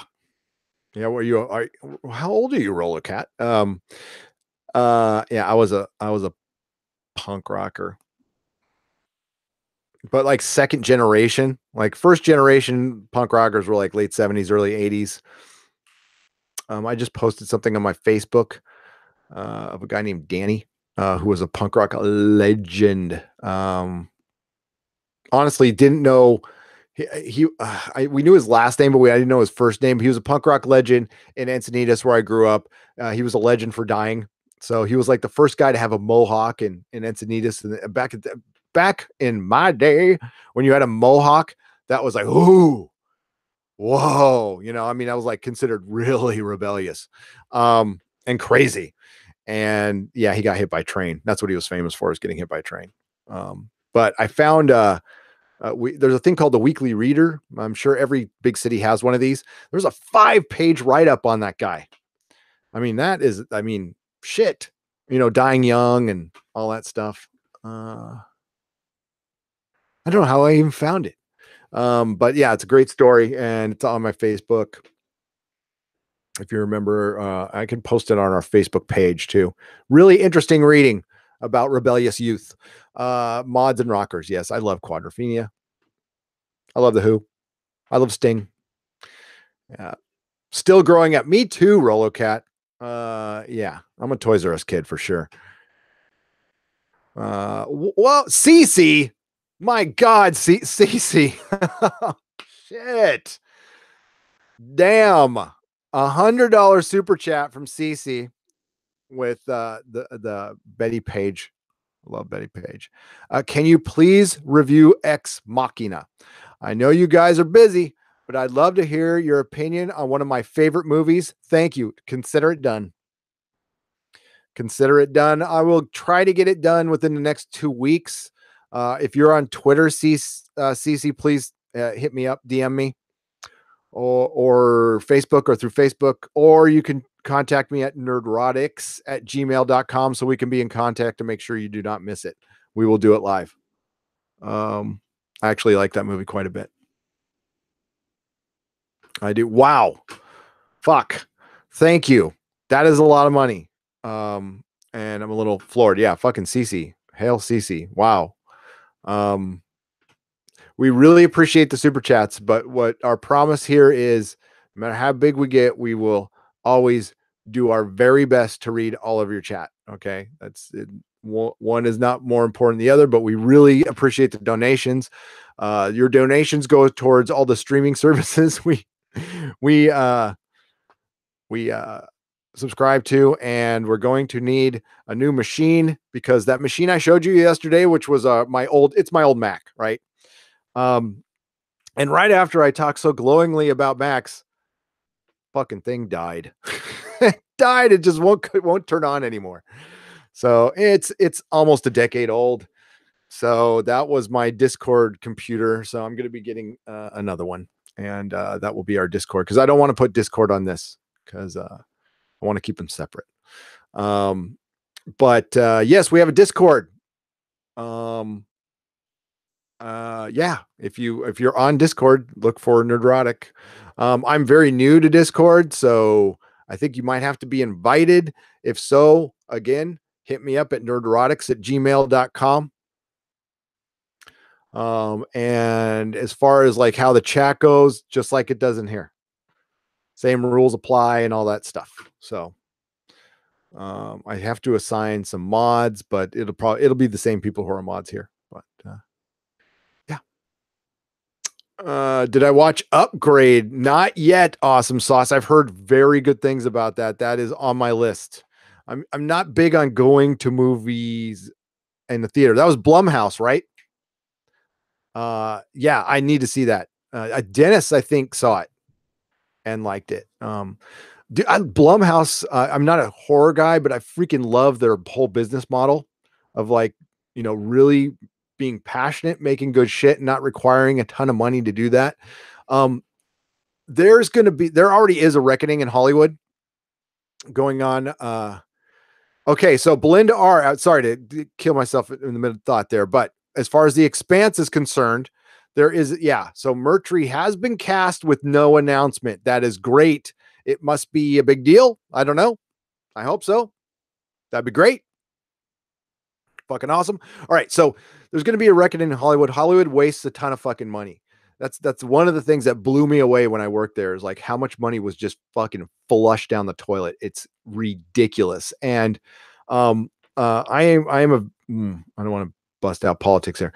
I think people should be able to earn whatever the fuck they want if their talent is worth it. I think people, I do not begrudge actors getting their money or athletes getting their money.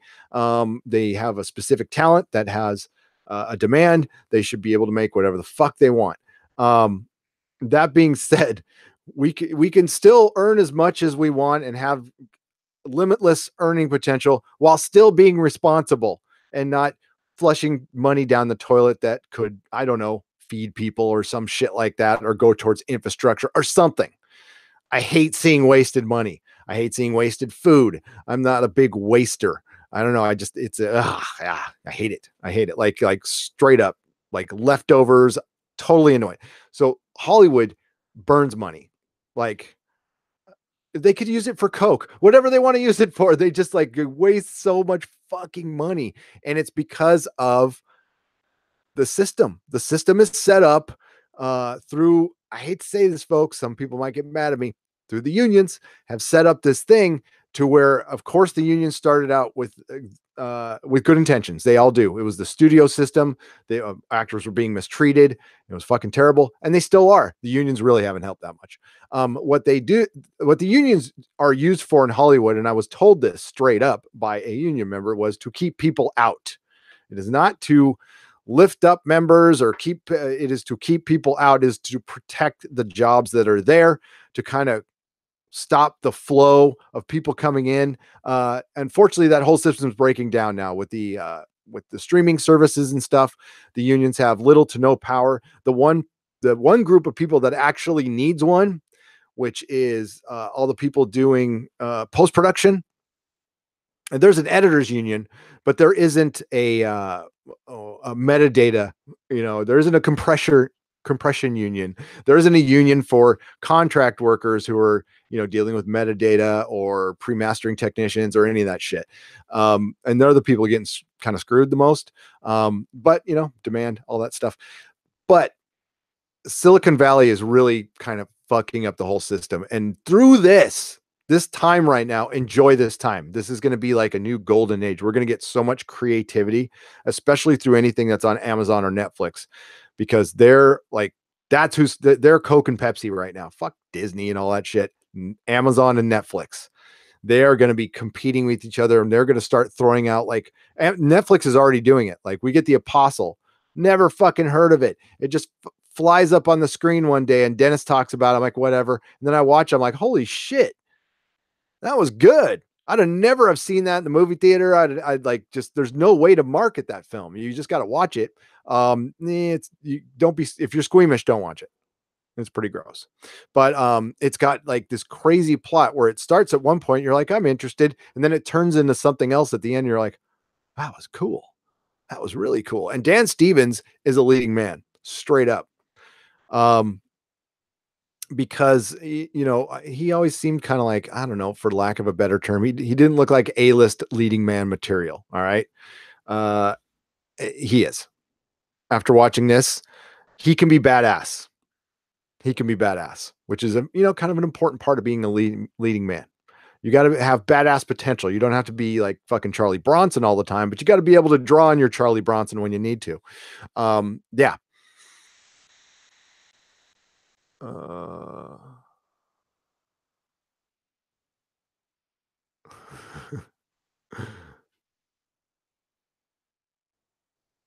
It's not going to be Idris Elba as Murtry. Damn. All right. Well, I'm still shooting for Idris Elba as being recast as the Black Widow. I think he would be great as the Black Widow.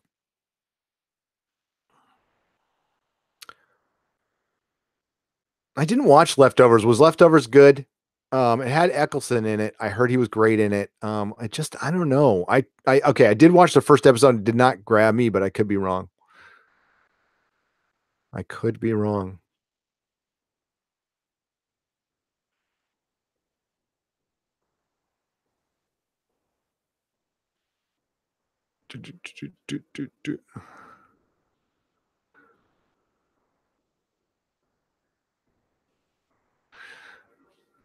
Because of artists unions, it cost over $13,000 for a band to enter the US on tour. This is without cost of fuel. What? Yeah. See, that's they're gonna come after us too. They're gonna come after people on they're finding ways. Because this whole like being able to turn on a camera and just talk to you people has to bug them. They've got to want. I hate to even give them this fucking idea.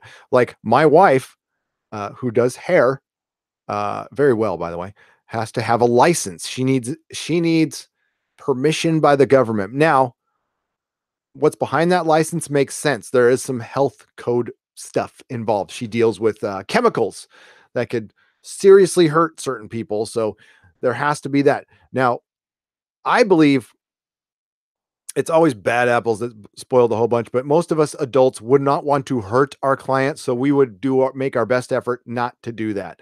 But the government doesn't trust us, so they have to give us permission to do that. That's fine. So when is it, right now you can't quell free speech. Thank God you can't quell free speech, but there's parties out there trying to do that. Why? So they can control the flow here. That's what Article 13 is about and all that stuff. And yeah, no. I think both sides can agree that we should be able to say what we want, and sometimes it sucks, but you have the right to not listen or, give a very firm rebuttal, we'll just say, or present them with facts. If people are full of shit, like, hey, I can be full of shit. I'm on YouTube. I can definitely be full of shit. Presenting people with facts most of the time, contradicts any kind of full of shit argument. Not all the time though, but yeah. Oh man. So I'm thinking about the, Expanse casting. Belinda, do you think they will announce it? Are they just waiting? Oh, but soon. Okay, you got a but soon. Gotcha. All right. Thank you, Belinda R. I love that there's like certain keywords I can say, and certain people will come in the chat. I don't know. I think it's just a timing thing, but like if I say Farscape, so if I'm ever in trouble and I need Viking bitch's help, all I have to say is Farscape. It's like Beetlejuice, except you only have to say it once, and Viking bitch will show up, or Expanse Belinda will show up. And yeah, you guys are funny. You guys are awesome too.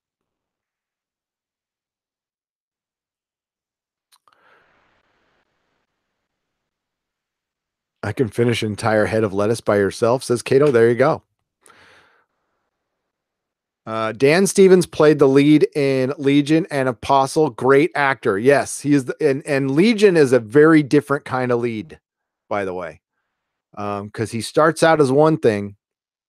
Legion is a villain origin, all right, but he starts out as definite protagonist, or not, or protagonist. Yes, and if you haven't seen Legion, do yourself a favor.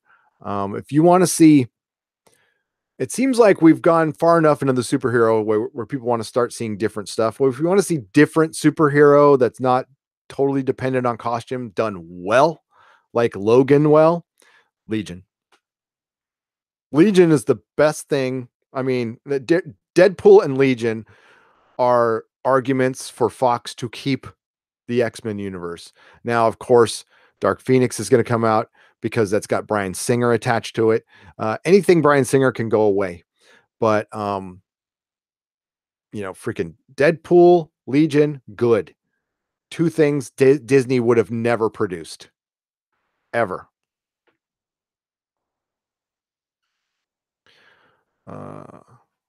He doesn't have the figure for Black Widow. Well, he can like lose some weight.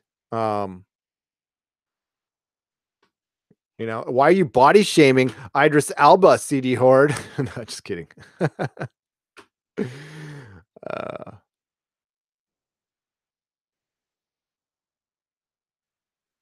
Idris Elba is taking over the Mary Poppins role from Emily Blunt. I would see that. How did Emily Blunt get the role? I mean, I like Emily Blunt. Speaking of what, she was supposed to be Black Widow. Oh, that sucks. Belinda R. Yeah, I didn't think so. So no Havelock possibly for season 4. So what they'll probably have to do is replace Havelock with another character that we've seen before that possibly has a connection to another character. But the only other one I could think of is in the show Manifest right now, Belinda. So I don't think we can get that either. Unless they bring back maybe the captain, the police captain, the one that looks like kind of like Wonder Woman, the power lesbian Wonder Woman. I forgot her name. Yeah, they could. I'm saying too much. Shut up, Carrie.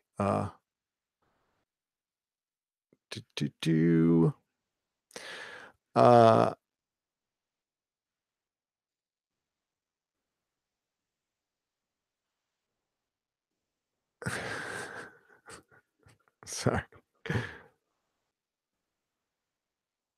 Marvel does also work on Legion, Destiny Captain, but it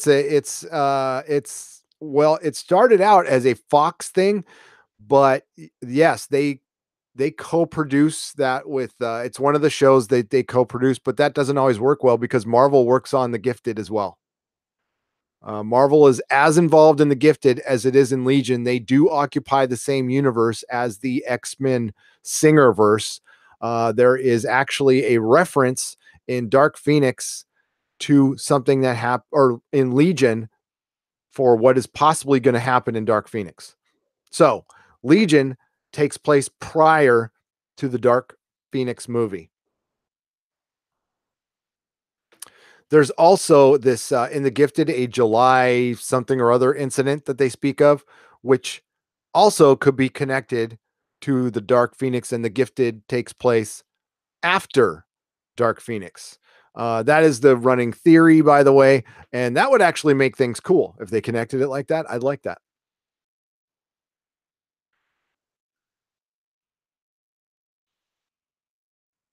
Yeah, and as sculpted leather art by Viking Bitch said, yes, Legion is not for everybody. Mrs.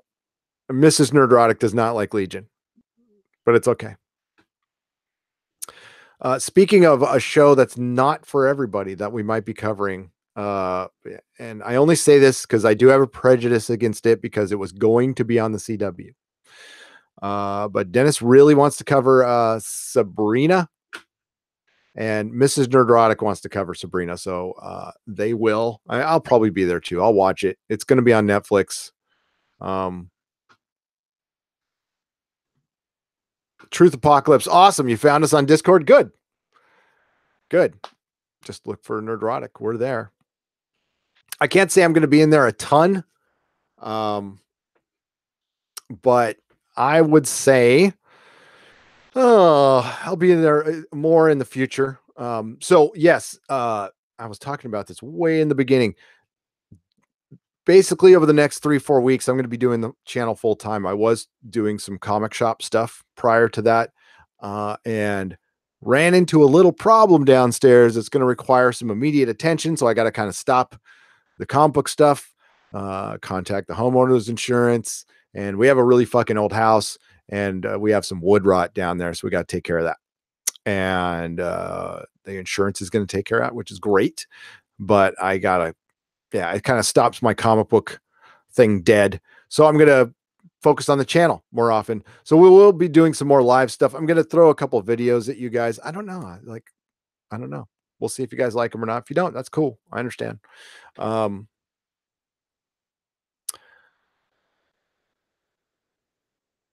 What's the DOFP Days of Future Past timeline? Silhouetted animator. Well, what is the Days of Future Past timeline? Is it a separate timeline from Dark Phoenix and Logan? Now, Logan's a separate timeline. Legion takes place in the revisited timeline between the Dark Phoenix and Logan, though Legion might have erased the Logan future from the timeline. The Gifted takes place in the Days of Future Past timeline, which is what timeline? Now, do you have confirmation of that? Is that your guess, Silhouette and Animator? Have the act? Because I've never seen the creators come out and say it. Noah Hawley hasn't come out and said it. But if that's, then what's the July 15th incident? I think, honestly, they could all take place in that timeline is so fucked up anyway. And that's why I kind of dipped out on the Gifted, because it wasn't good. I just read that Night of the Living Dead 1968 from Romero is also public domain. I did hear that. That would be a good one.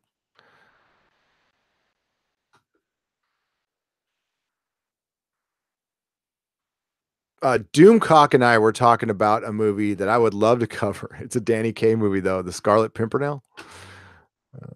The one with the Scarlet Pimpernel. The Court Jester. I wonder if that's a public domain. Fucking love that movie. The Court Jester.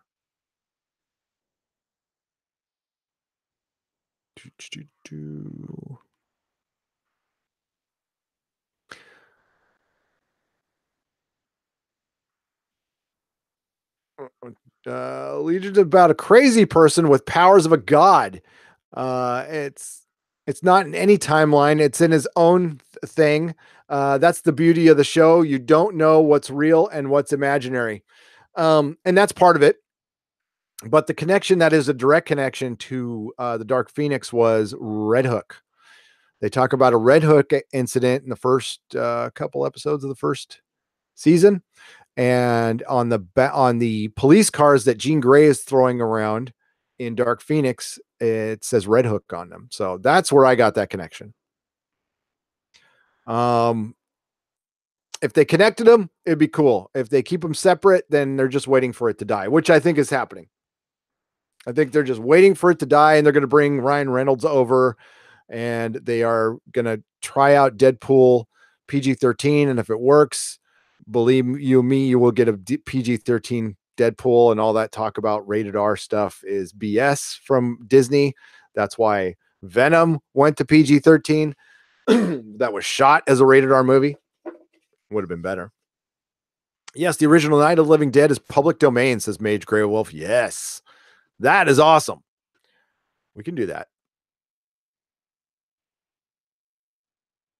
We could definitely do that.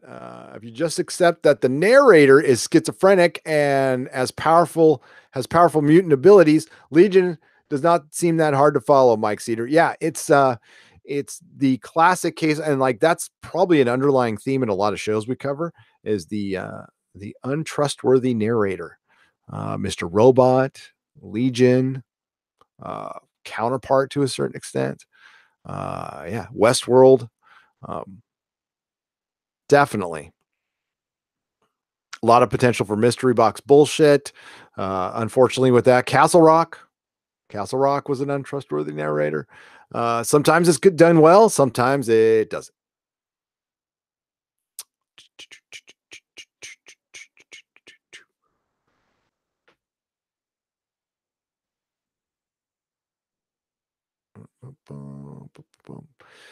But yeah, I'm still an animator. I am still totally confused by the Days of Future Past timeline. So when that movie, I like the movie, by the way.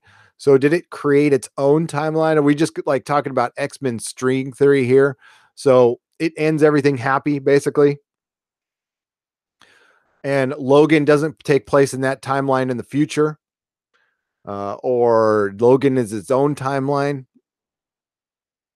Not really sure. I felt like when I got finished watching Days of Future Past, I was satisfied with the ending. I'm like, okay, we could put an end to the Bryan Singer universe and please send him packing. Unfortunately, they didn't.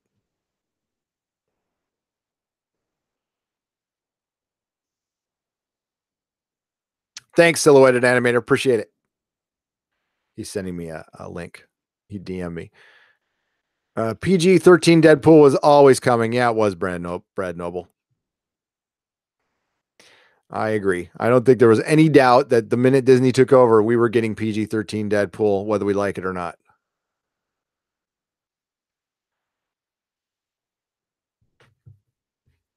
Am I still frozen, Mr. Roboto? If not, right here, let me check out my stream. Let me check on my stream.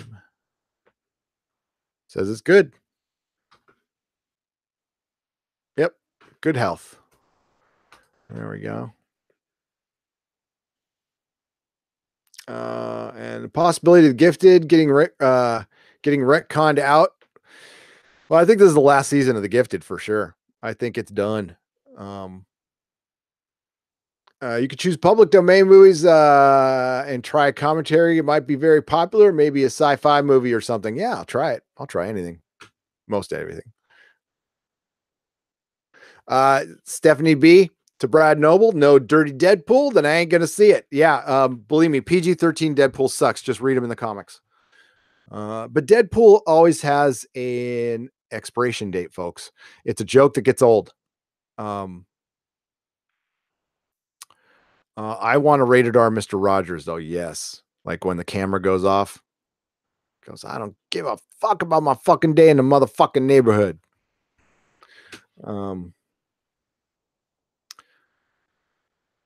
Oh, you don't need to apologize with typos to me. I am the king of the typo. Just ask anybody who's ever DM'd me.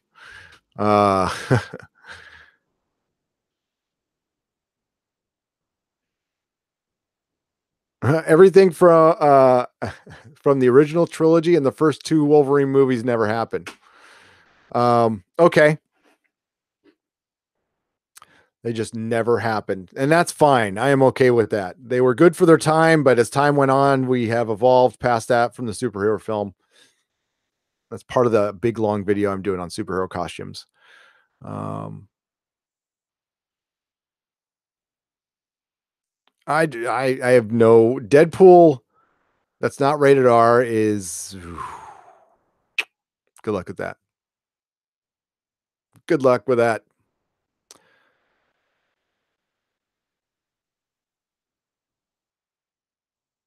Gotcha. Silhouetted animator. Yeah, most sites have pop-ups now. It's crazy. How about PG-13 Kingsman and Kick-Ass courtesy of Disney? Fortunately, Agent Future, that will not happen because they are going to Netflix. Millar World is going to Netflix. Now, I don't know about Kick-Ass or the Kingsman, but I know hopefully we'll get a True Wanted coming out of that, and they're going to do some other stuff. If you're not familiar with Millar World, Mark Millar created Kingsman, Kick-Ass, and Wanted. They are great comics. He's a great writer with a very unique perspective on the world. Wanted, the comic, is one of the best comics I've ever read, and I can't wait to see when Netflix gets a hold of Millar World. And maybe that's why, it's not as popular as Marvel, but maybe that's why they're sending Marvel packing right now. And that's what they're doing. They are sending Marvel packing. Well, they'll be making another Wanted possibly for Netflix. Because Mark Millar signed a big, huge deal, exclusive deal to bring Millar World and the comics too. So Netflix is going to be producing its own comic books, by the way. Yes, Destiny Captain. So the episode of Legion that covers the multiple Davids allows for the possibility that he fractured reality and that it has manifested itself in a variety of different ways. Absolutely. Because when I first saw that episode, I thought initially we were going to get an explanation of that, but they kind of left a lot of that open, Destiny Captain. So agreed. Wanted is pretty brutal, but I feel like it needs to be either DC or Marvel to drive home what's really going on. Wanted, yeah, it's like, well, it was produced by Top Cow, the comic book, and it's got super villains in it. It needs to, well, for one, that was the dumb thing about the remake, or not the remake, the movie. It really missed the whole point of what that comic was about. the comic, the villains win, take over the world, and do something rather horrible to all the superheroes in that world. Yeah, for a full impact, it would be fun if it was at DC and Marvel because you could use DC and Marvel heroes. I agree with you there, Apple Crow. That allows nicely for him to be the reason that the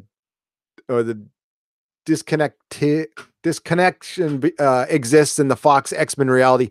They could use him to bring the X-Men in the MCU. Don't break reality, please. I have enough problems. I think reality might already be broken, CD Horde. That is something for the Exozone. The Exozone. Link will be in the description. Are you going as Kathleen Kennedy this year, Brad Noble? That is the best costume ever. Oh my God. Do you have the shirt, Brad Noble? The Force is female. We were talking on our last live stream, or was it, or was it the Exozone? Is Gravity female? I think it is. No, Netflix. Netflix owns the rights to now. Well, I don't know this for a fact. Netflix bought Millar World, so they own the rights to everything from Millar World. Now, I don't know if they have distribution rights to Kingsman, Kick-Ass, or Wanted because they've already been out before. I will have to look into that, Mr. Roboto. I will find out. I would think that he probably got his rights back to Wanted because that was a long time ago. So we might get a Wanted on Netflix. But Millar World is coming, and that is good. We are getting a Kingsman 3. That is happening.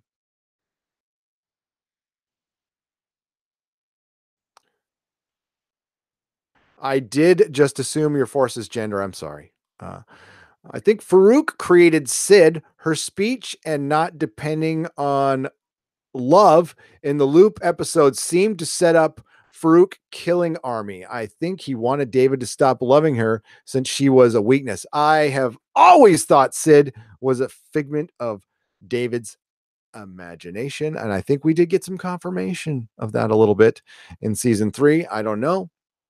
There's some other problems with that, but you're talking about a god mutant who can create his own reality. Zombie Kathleen Kennedy feeds on hate. Yes, let it flow. To parallel what Farouk wanted from David too. Yes. Truth Apocalypse says Ant-Man brings X-Men in the MCU via Quantum Realm. You can bet on that. Take it to the bank. Yeah, I agree with that. I would just rather they did it through Legion, but I don't think they're going to allow any of the TV stuff to cross over in the MCU. But you're right, Truth Apocalypse. That's why it's truth is in your name. You should pitch a sci-fi series that takes ancient Sumerian myths as fact over a few seasons and tells the tale of human interactions and ultimate revolt against the Anunnaki, says Bantox. God, it's funny that you mentioned that. Would be awesome. Somebody needs to do that. I was approached by one of Melissa's clients to do a comic similar to that. Very similar to that. So that's funny that you brought that up. If I could find somebody who could write it, I would be happy to draw it and letter it. I can letter too. I think that would be fun. And yes, so many people right now are taking, freaking the X-Files was basically Art Bell, the TV show. So there's a lot of good stuff in there that would make really good novels, comics, TV, movies, and Art Bell shows, coast to coast shows. It's an endless fountain of material. And yes, you're absolutely right. The Bentox, that would be great. Just use the 12th planet.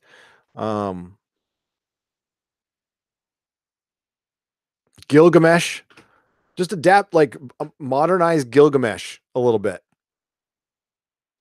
And that's what I was approached for, by the way. That's kind of big, though. I would need like, I don't know, if official Dougie J, are you listening? He would have to come and write it. He's a good writer. He can manifest anything he can imagine. Yeah. But he doesn't quite know that. I think he knows it now, Destiny Captain, but there was a point in the series he wasn't really sure what all his powers were. But I love that scene in the second to last episode, Destiny Captain, of him holding the little orb. And oh my God, it was a pregnant Aubrey Plaza down there with little blood dripping out of her mouth. And he had his Legion hair. That was fucking rad. That was good. Kronos. What's up, Kronos? I'd love to see X-Files show with you and Dennis exploring conspiracy theories, Susan being the narrator. Dennis is definitely Scully, for sure. He is the skeptic. And then Doomcock could be the smoking guy, for sure. Robot Shlomo, what's up? I just saw this. Gibson Guitars is emerging for bankruptcy and announced its new CEO is James. James Cole. I can't say that last name. Curly. Oh, Curly, former Levi Strauss CEO. Didn't he get booted for some Me Too shit, or am I just imagining that from Levi Strauss? That's interesting. Gibson is no longer in bankruptcy. That is good news. Totally 12th Planet, Atlantis, etc. All that tied in. Yes, Bentox, that would be good.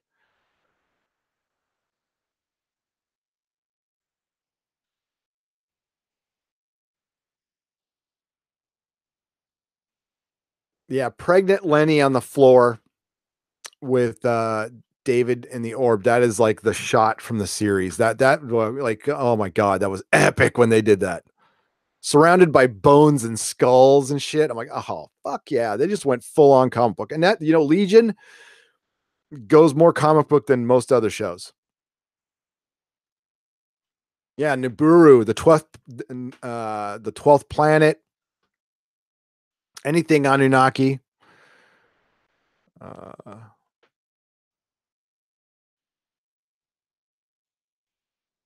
Loving this, the Nerdrotic files. They just keep making Gibson and Epiphone and some electrics, but they're going to drop the home entertainment division. Good. Just make your fucking instruments. That's fine. Although, what do I talk?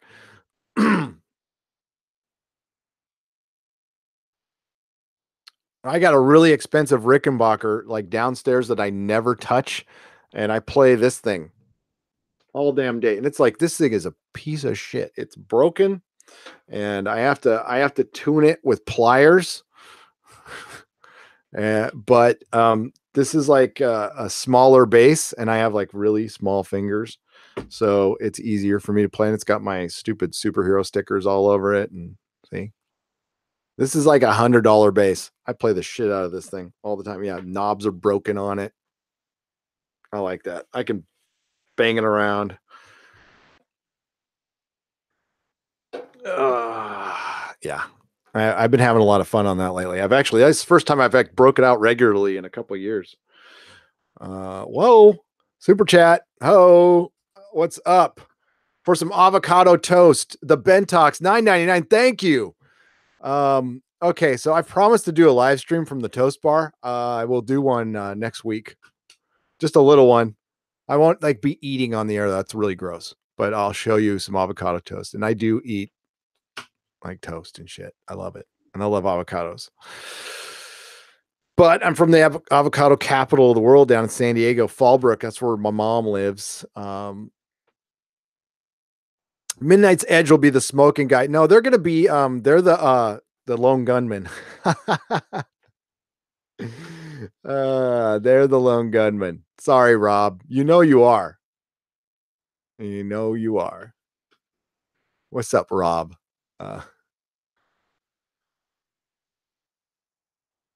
I'm back. Did I miss you posting the link to Expanse News blog? No, I'll do it right now. Let's get over there. Everybody should go here. Also, there's a Facebook group you need to check out called Everything Expanse. Our friend Belinda is over there. We love Belinda. Belinda is like the Expanse go-to person for me personally. Unfortunately, there's not a lot of stuff we can tell right now. All we can tell you is to be very excited and be happy, and that there'll be more Mars, Bobby Draper. So we're gonna get a season with like Miller's confirmed coming back, Bobby Draper's coming back. We got confirmation that her brother here. Okay, here's the Expanse Lives blog right there. And we're gonna get more Mars. Avasarla is gonna be in this now. For people who don't know, there was a question because she's not really in the book very much. And yeah, in the meantime, there's a ton of books you guys can read. There's a ton of novellas. They're going to include possibly the novella Gods of Risk, which has a good side plot. The novellas are actually from the Expanse are really good and important reading. The best one being The Churn, which is Amos's background. If you're an Amos fan, another theory we're going. Oh, wow. I went, wait, what the hell? Sorry, I lost the chat. Ben talks, may the avocado be with you. Thank you. The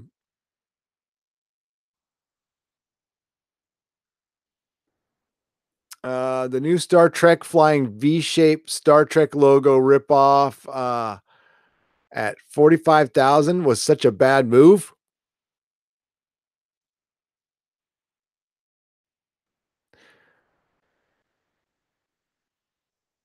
Comics division as the lone gunman. Well, man, we saw comics in our last. I haven't seen him I haven't talked to comics in a long time. We have to get him on. I loved comics division. Get a banjo. No. Banjos are actually hard to play. Yes, JD. Rickenbackers are insane. RAP fucking Lemmy. Yes.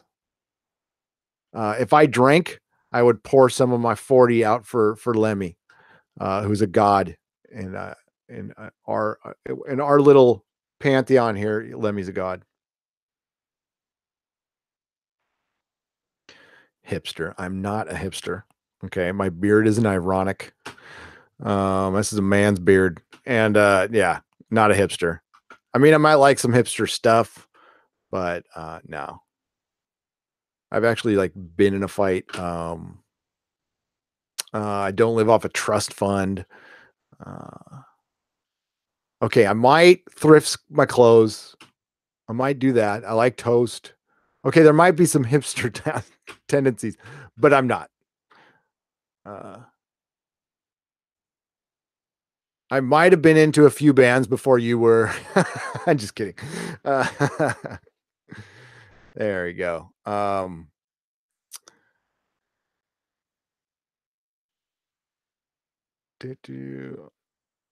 Also, Expanse Geeks on Facebook. Yeah, anything Expanse, go follow. I love Bobby, but she needs to get more ripped. Saquist,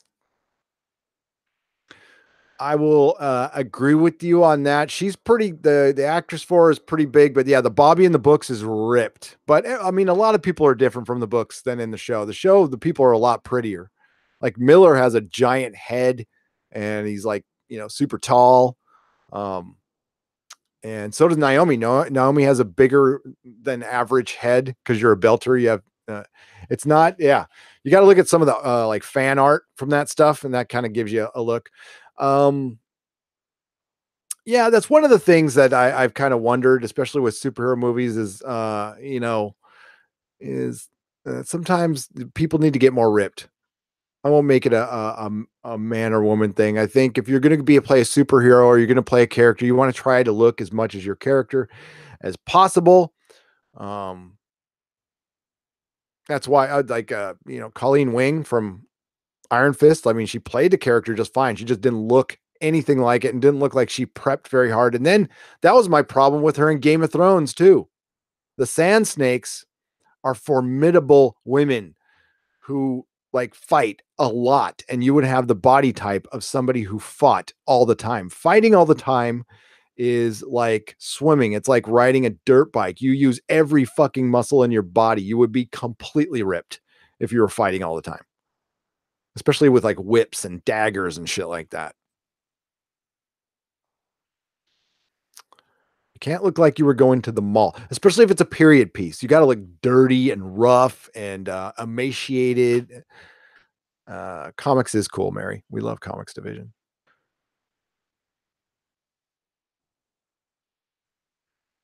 Not just muscle, but with bone mass. Yeah, she's fucking big. She's well over 200 pounds. She's 6'5".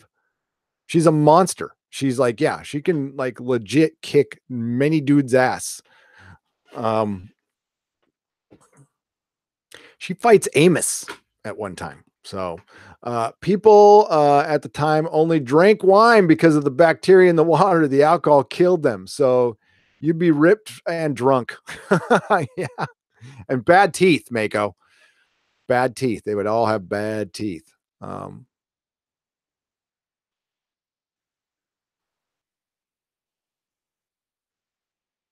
that's a good question, Silhouetted Animator. The Weird Wanted posters from Legion Season 2 premiere was Oliver giving David clues on how to stop Farouk and discover his personalities. I posted a whole theory about this in the Legion Facebook group. I'll check it out. The one thing about Legion is it pays shit off. So I would say, yeah. I would say look at every little detail. Noah Hawley is a fucking genius and should be running pretty much every show on TV. Brent Newman just says, beer, wine and beer. Well, mead, right? And beer. Bad teeth. They had bad teeth because there was like shit in their food and they never like cleaned it up. Like how many fucking Egyptians died from abscesses? Will I become more ripped? I have. Okay, I will tell you. No, because I'm fucking old, but I do work out. But Belinda, we love you. We love you. If you go way back and look at the podcast, both Dennis and I have lost a lot of weight. So, when I started this podcast, I was 60 pounds heavier than I am now.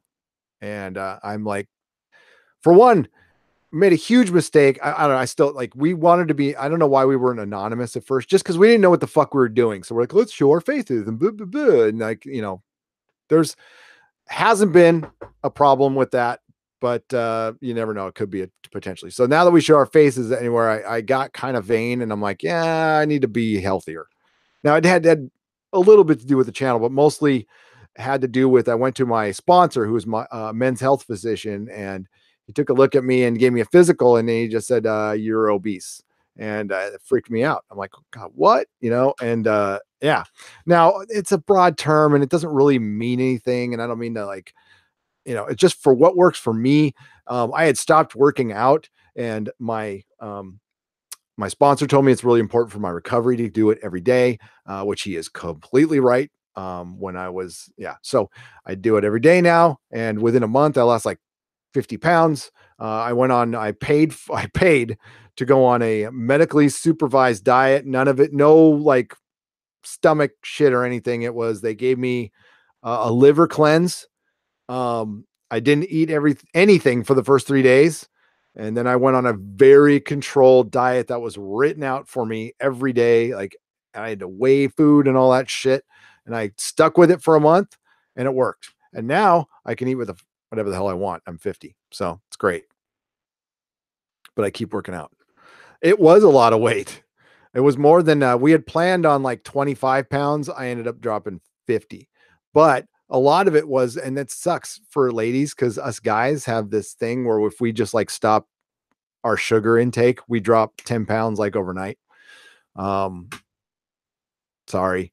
And yeah, so I stopped. I don't drink soda anymore, or I used to drink a ton of energy drinks and shit like that. I don't know. But oh my God, the music to my ears, he told me, was I could drink as much coffee as I want as long as it's black. I'm like, yes. I'm going to go back and get some more. Thanks, Stephanie B. Plus, Mrs. Nerdrotic has standards that I have to live up to, or I will be coming home to the pool guy being here and we don't have a pool. Know what I'm saying? So yeah, there's that. Like, what's the pool guy doing here? We don't have a pool, honey. She's like, don't worry. Why don't you go out shopping? Here's some money. Come back in an hour, maybe 2.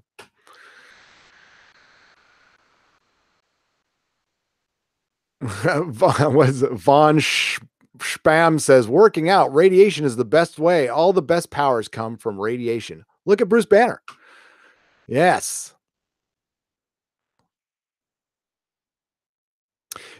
Speaking of Legion and radiation, when we're talking about, I don't know if this is true, but it was a guy who was in Legion. They were talking in Castle Rock, and they said because we're able to carbon date things because of the carbon-14 put in our atmosphere because of the nuclear testing. So prior to that, we couldn't, or did we just find, or were we just able to learn how to carbon date from that?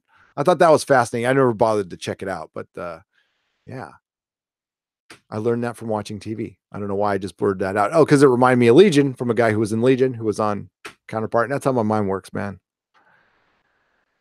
No, we're not comparing weight loss. I don't know where I even got on it, but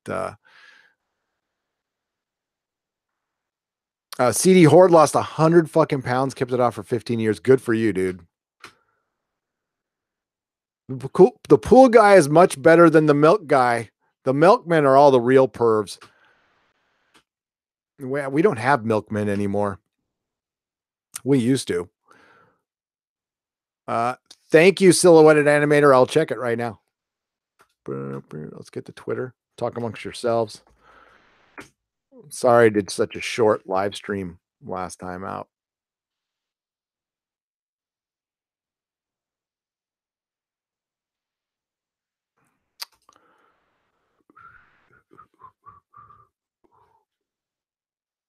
Oh, dang it. Okay, let's see right there. All right. Oh, cool. So there is an official timeline. Oh my God, nerds are fucking awesome. Somebody took the time to make an official timeline for X-Men. That's brilliant.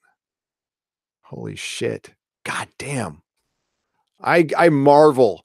I marvel at people having this much time, and it's not a judgment at all. That is rad that people love.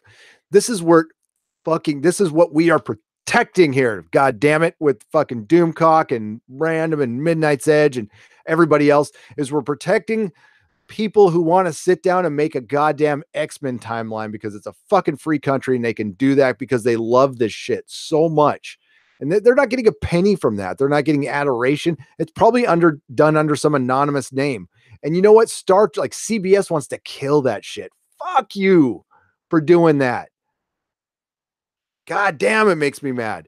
That sucks. It's we try to be happy here and stuff, but imagine if Disney got a hold of the Expanse and all the bullshit that they would fucking pull with that show and make it PG-13 and all that crap. That's why I don't know. It's almost better to just let that stuff go. Love the old stuff that you love. Don't even bother with the new stuff. If it makes you angry, just walk away. Just walk away. I mean, that's part of there's a bunch of shit I would not even give the time of day if it wasn't the channel. Like Star Trek Discovery, I would not watch it if it wasn't for the channel. There was no way I'd get near that thing. Thankfully most of the stuff we cover, but I love that shit. And that was my favorite part about the comic shop. And we talk to people who, man, would just have encyclopedic knowledge. I mean, that's the first thing I discovered being a comic shop owner. And I've read a ton of comics. There are so many people who know fucking a million times more than me about Marvel and DC. And it was awesome. It's awesome to see that the people got that into it. And I just loved it. I loved it. I love fan passion. It's my favorite thing. It's my favorite thing to see is people so fucking in to a show that they'll do that. And, and so many people look down at that. It's like, nah, that's cool.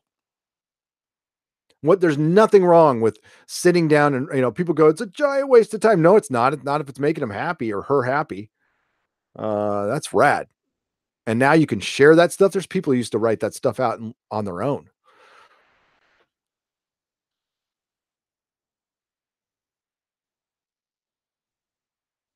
Thanks to the internet, thanks to like us being away we're getting away from the whole gatekeeping shit that unions do. We're starting to discover talent now that we would have never discovered before, because we're getting, people out there, and there's very entertaining people like Doomcock's a comedian with with theatrical flair that would have almost been impossible to do on an open mic or something like that. But now he can do that stuff. People can write their own stories and put them on their blogs now, and they don't have to get published. You can share your fucking ideas now. You could start your own goddamn news channel if you want and share your opinion. Stuff before you had to get published, go through a gatekeeper. So YouTube, yes, technically is still a gatekeeper, and they are shutting people down for certain stuff that I don't like. But for the most part, they let a lot of shit go, and we're able to get out there, and that's what we're trying to protect. Wow.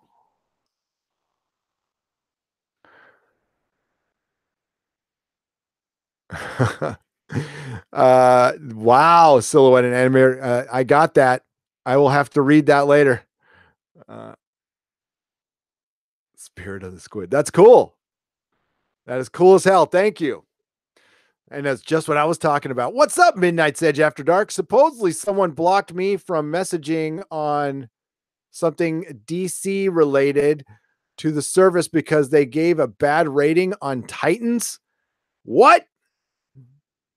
I will go and give a bad rating on Titans and see if that happens to me.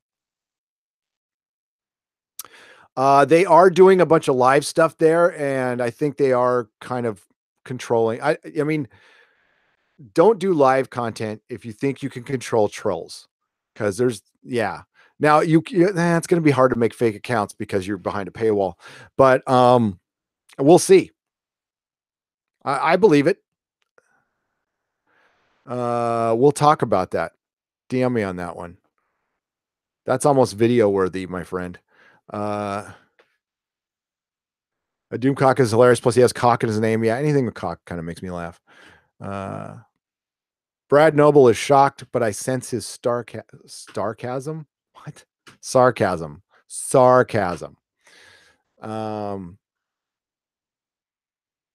We mentioned you and you appeared. Boom, just like that. I'm like Beetlejuice. We said that about Viking Bitch too. She's prettier than Beetlejuice though. Oh, okay. Ooh. Sorry, I'm responding to a to a direct message. Ooh, that's something okay. I will save this for Friday. Silhouetted Animator. We will talk about this Friday. That's awesome. Thank you. And if you guys want to send us anything, please DM me on Twitter. I thought my shit was open, but I had to accept that. Is that always how it is? But I'll keep an eye on it. Just send me messages on Twitter or nerdrotics@gmail.com. Yeah. Oh my God. Nigel Brought Savage. What is up?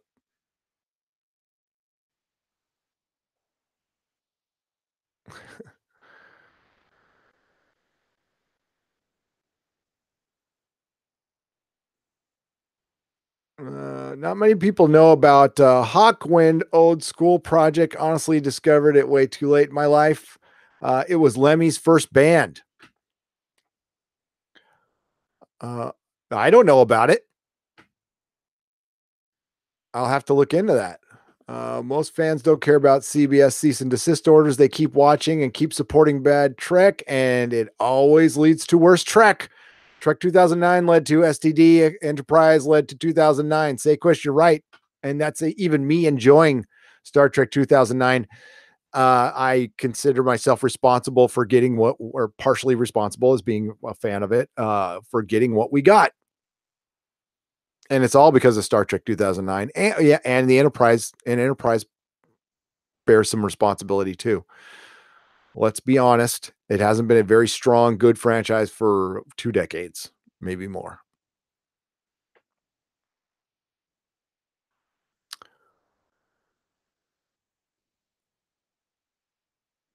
That's what the current creatives don't get: the passion of fans and the dedication. And that's basically not getting nerds, because that's what a nerd is. passion and dedication. And the current crop of creatives who are getting more insular because they go to film schools and stuff. Remember that, you know, Hollywood was built on people who were just creative on their own. There was no film school and all that shit.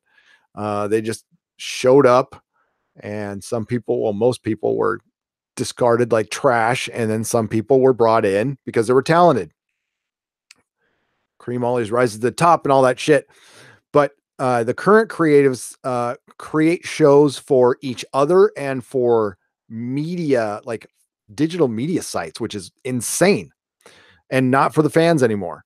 Now, no, you don't always want to give what the fans what they want. Okay, that's called fan service, but you want to give them most of what they want, which they really want is being entertained. I don't think any of us expects canon for Star Trek over 50 years to be 100% perfect. I think all we've ever asked is to respect it. And, you know, and don't try to violate it outright. Now, if Kurtzman is bitching about canon when he created a sister for fucking Spock, and yes, there was a brother in Star Trek 5, and it was stupid. Everybody thought it was fucking stupid. So why would you redo a stupid thing? It's because they didn't think about it. They probably didn't even know about Cyborg. So I wouldn't be surprised. I'm assuming that.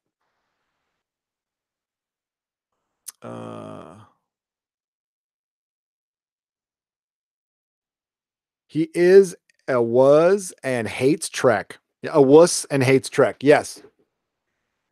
Yes. And now those same fans like Orville, where Braga is writing. Yeah, Braga did get a lot of shit, but I don't know about Braga, but I've said, Mako, that I used to give Berman a ton of shit, but after seeing Discovery, I have openly apologized to Rick Berman. So there you go.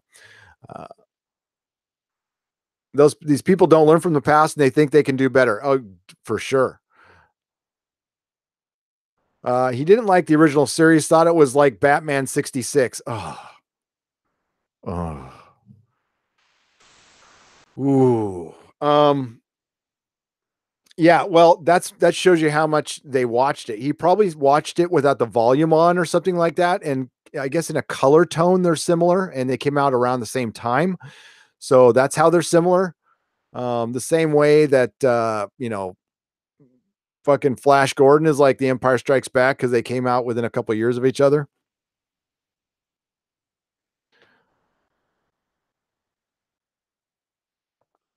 He got Jerry Ryan. Well, Jerry Ryan is, I mean, no complaints from Jerry Ryan from me. I have a Jerry Ryan action figure right over there. She has clothes on. Idiot, says Penn Farm Girl. Yeah, total fucking idiot. Like, what the fuck? Yeah, that's dumb. That's dumb. All right.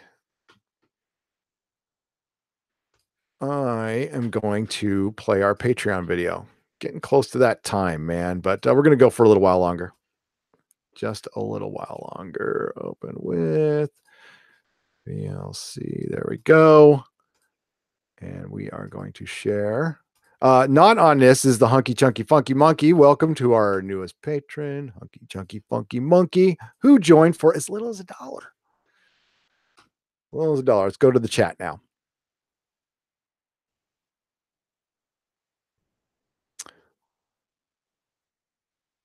It was just luck. I became a roadie for who? Jez? Do I have to go back up there? Were you a roadie for Lemmy?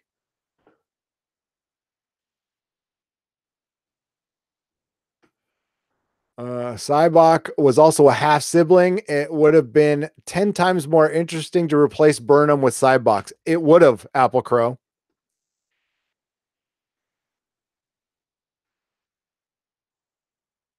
Yeah, we've had 100 plus watching like the whole time, Mako. That's crazy. I mean, I thank you. Rollocat asked for any tribunal plans. The only thing I know for sure is the next one will be on Mead's channel. No plans at this time. We will let you know as soon as I hear something. I will put it on the schedule. I think My best speculation will be if something earth-shattering news-wise hits, like Kathleen Kennedy steps down, or I mean, that's an example. I really don't want to talk about Star Wars. Oh, I put it in my description, so I'll put it in here. So Luke said the Force killed him, and it was like a drug. It's like a guy who didn't do a drug, stayed off drug addict who stayed off a drug, and then did a whole bunch, and then OD'd. He OD'd on the Force. Luke OD'd on the Force. That is why I don't care about Star Wars anymore. I can't even say it. Star Wars. Goodbye, Star Wars. It was nice knowing you.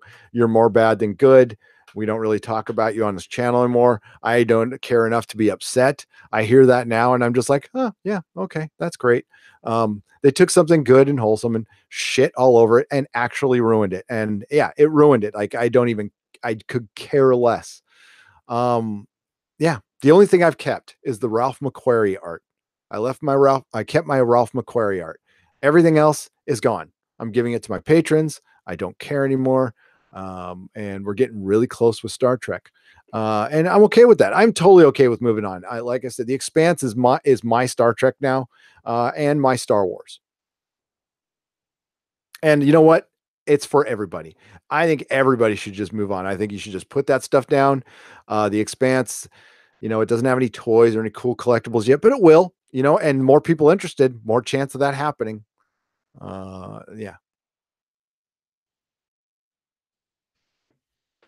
But the only thing, in my opinion, Star Wars has come out that was good was Rogue One. Rogue One was good. I liked Rogue One. I mean, it's not the greatest thing ever made, but basically that last couple minutes with Darth Vader is everything I wanted from the prequels and Disney, all wrapped up in one scene.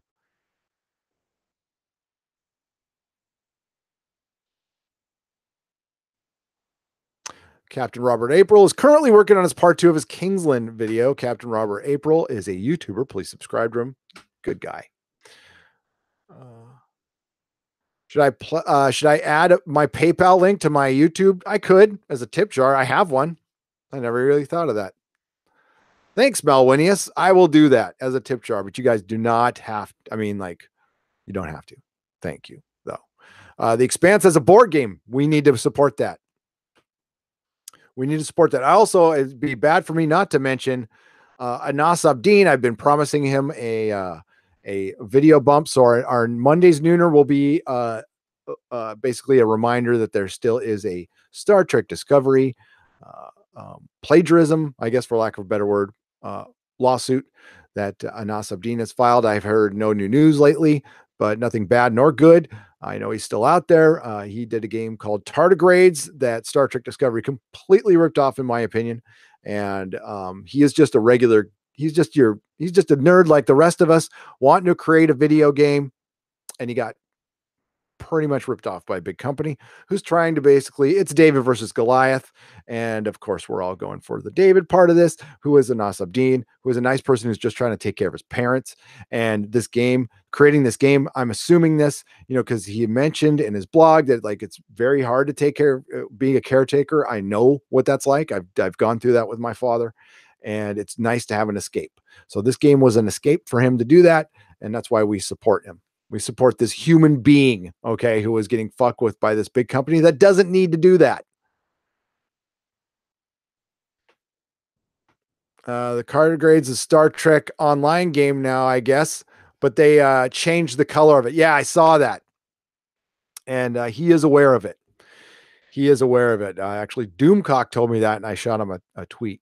So I hope he's doing okay. I do.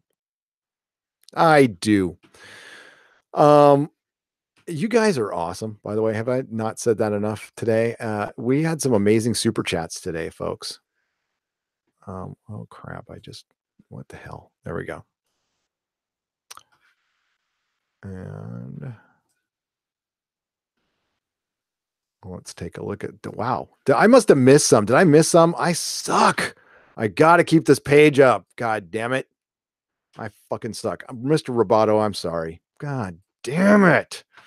Okay.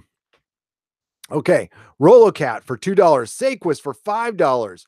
Pondimus Maximus, a sub and a super chat. Whoa. Thank you, Pondimus Maximus. Mr. Roboto, I don't know why you keep giving super chats because I miss your super chats and I suck. So, dude, make a request for something and I will honor it. That's what, somewhat decent. How do you order from my store if you're in a different state?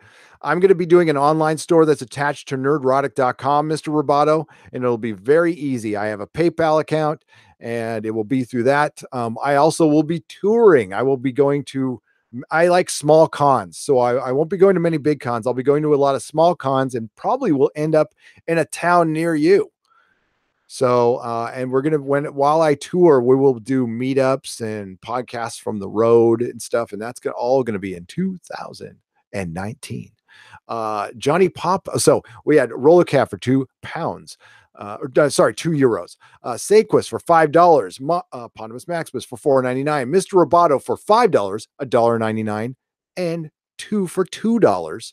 Johnny Pappas for $1.99. CC for $100. Who can you please review Ex Machina? I know you guys are busy, but I'd love to hear your opinion of one of my favorite movies. Thank you again. Consider it done. I will get in touch with you, or you get in touch with me, and we will work on a time. And this will go on the main channel. Mr. Roboto, again for $2, and the Ben Talks for $9.99 for some avocado toast. Oh, thank God! I need some avocado toast. You guys are fucking brilliant. So yeah, there you go. Those are the wonderful super chatters. Midnight's Edge After Dark. What time is the Goddesses of Gore? I want from Gary, by the way, an action figure with authentic beard hair. I will give you a Thor action figure and his hair will be my beard hair, but I'm going to scotch tape it on. So it won't be very good. A $10 super chat from Saquist. Whoa, this is for getting me hooked on The Expanse. Started in season 3 and went back and watched the entire ride to see how it all started. Awesome writing, Saquist. You're welcome. I mean, like I swear to an angel gets its wings every time we get somebody into The Expanse. Okay, it's true story. It's a true story. Thank you, Saquist, for the $10 donation. We really appreciate it. You're awesome. Midnight's Edge After Dark. What do you got coming up? I know it's Goddesses of Gore, and it's is it 5 p.m. Central? Everything is expensive in San Francisco. It really is, Nigel. I mean, Nigel, you live in the UK. So imagine London in America. It's the same thing. Actually, London's more expensive. I paid the equivalent of 17 American dollars for a magazine because you're freaking VAT. Your very asshole-ish tax. Kato Roan says, be careful about sharing your hair. Voodoo happens. Oh, have I got a story for that? Oh my God. December 7th is a big anniversary for me. Okay. A big anniversary. So that day I am telling a story. It's going to be story time with Gary. You got to come. It probably won't stay on my channel. But it'd basically be self-doxing. It's a necessity because it could be, it's something that I'd rather you hear from me than somebody else. And there's a story like that. No, it's not all voodoo, but it's some. So December 7th, tune in. It's a big anniversary. Project Mage Punk? What's up? Just joined the stream. Any chance I can get a recap on the Expanse news for $5 super chat? Hell yeah, absolutely. Thank you. All right, so quick Expanse news. They are going to put more Mars. We're going to get Mars in season 4. They're going to include the plot from the novella. Oh boy, let me get my thing. I'm just blanking on the name right now because I'm getting hungry and tired. Here we go. And I will share this. And thank you for this $5 super chat. That is great.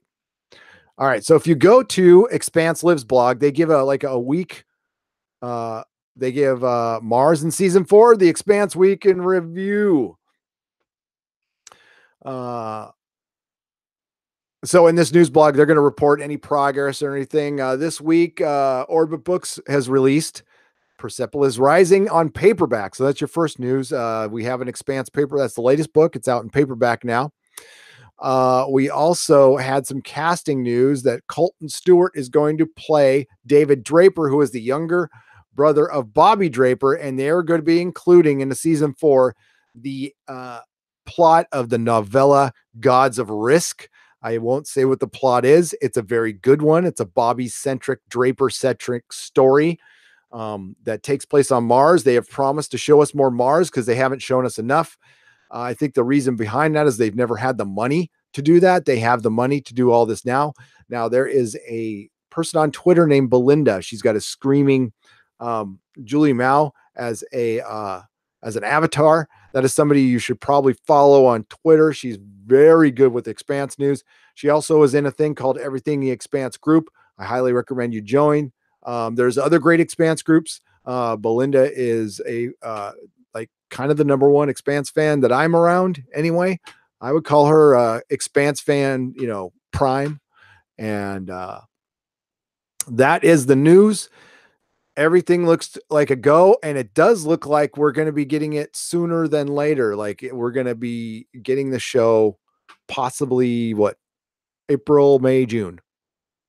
So Adolphus Mertry has been cast, but they have not announced it yet. That we're going to find out because that's important. Now, Project Mage Punk, you are an Expanse fan, so you probably read the books and you know who that is. Live chat. There we go. All right. Thank you for the super chat. My voice is starting to go, guys.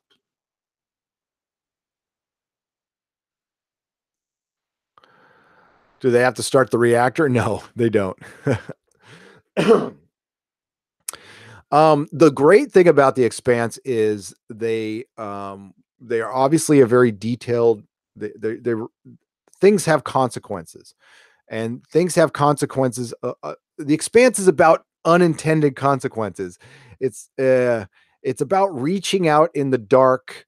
You're putting your hand like humanity is putting its hand down a giant pit, and there could be a pit of vipers. It could be a pit of nothing. It could be a bit of slime or an infectious disease. We don't know. That's what the ring is. The ring is like just blindly jumping into a water possibly filled with sharks or nothing, or a flesh-eating microbe. That's what the Expanse is. And that's what I love about this show.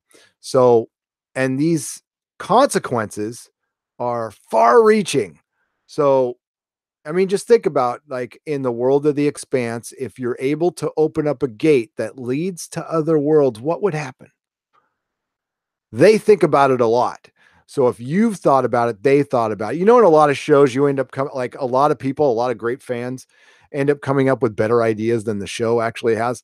Good luck doing that in the Expanse because they look at shit like nerds because they are.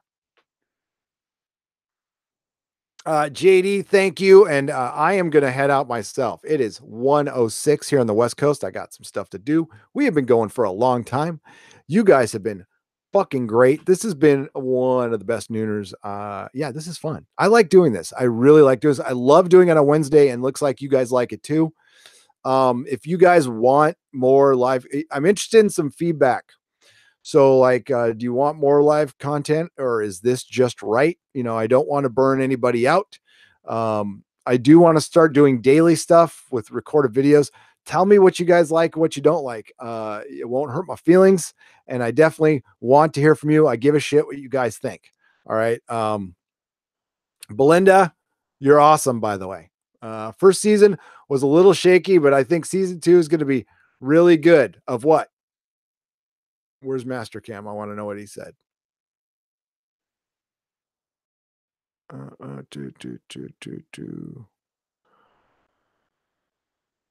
What is? I don't know what show they're talking about. I was really curious though. I guess I could find out later when I rewatch it. But they ain't got no Spore Drive in it yet. You're right, Brad Noble. Spore Drive. Why didn't they just have them, Brad? Why didn't they just have them drop magic fucking mushrooms and trip? That would make more sense. Belinda, I wasn't sure if I was allowed to because it's closed, but thank you, Belinda. Belinda says, I also have a closed Facebook Expanse group called Expanse Alley. Okay. That is Belinda's, and it's awesome. Nightfall. Thank you, Mako. Thank you. I do have to check that out. They were talking about Nightfall. Gotcha. Okay. Okay. On history. I gotcha. So it gets good. Then I got to check it out. Truth Apocalypse. We always love you. Porg Drive. Andre Merrick says we need Porg Drive. Again, that would make more sense. Because Mario has a copyright. There you go. There you go. That makes sense, Brad Noble. Well, I have been to many, many places while I drop magic mushrooms. And really, other than one time, I never, I guess some people get sick. I got sick one time, and that's just because we thought it would be fancy and put them in a milkshake. I think it was just,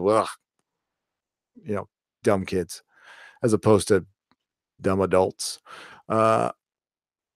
STD rips everything but Star Trek. Says Tyrion Ranger. That is true. Next Wednesday is Halloween, Mr. Roboto, and I will be on. I will be on the air. So it won't be Halloween evening. Well, it might be for some of you guys. So while you're taking your kids out trick-or-treating, or while you're out trick-or-treating, just bring your phone. I'll be in your ear. You want me crawling around in your ear, don't you? I'm sure you do. Ah, yes. Okay. Nerdrotic.com is where our live schedule is. Please check it out. And again, if you need to contact me directly for anything, DMs on Twitter are open, or nerdrotics@gmail.com, or the website attached to the About section of our channel. Dennis is at DeForce on Twitter. Susan is at Susan on the Ledge. She is from 1428elm.com. She is the editor there. She is a wonderful writer. It's horror nerd shit there. Go check it out. She will be on Midnight's Edge After Dark in a couple hours with Random and Tom Connors, doing Goddesses of Gore, a horror-centric show. So I'm looking forward to that. And our next show, Friday Night Tights, and I might be putting out a Doctor Who ratings video that kind of sheds the light. There's been a lot of talk about record ratings. It's kind of true and it's kind of not true. It's more of telling a rating story that looks very consistent to what we've gotten lately. It's not an astronomical ratings drop, but it's a drop. And I'm really curious to see what happens to Doctor Who beyond this episode. So we'll see. The new short Trek is a dramatized Red Dwarf, says Nihilist Shadow. Oh God. Well, they need to rip off something. They keep ripping that off. Also check out the Farscape. If you haven't checked out Farscape, it's good. It really is. It's just hard to find it. Have a peaceful day, everyone. You're right, Belinda. Everybody, be good to each other. Be nice. And yeah, check out Midnight's Edge After Dark after this one. And I will see you all Friday with Susan and Dennis. Doors and corners. Have a great day.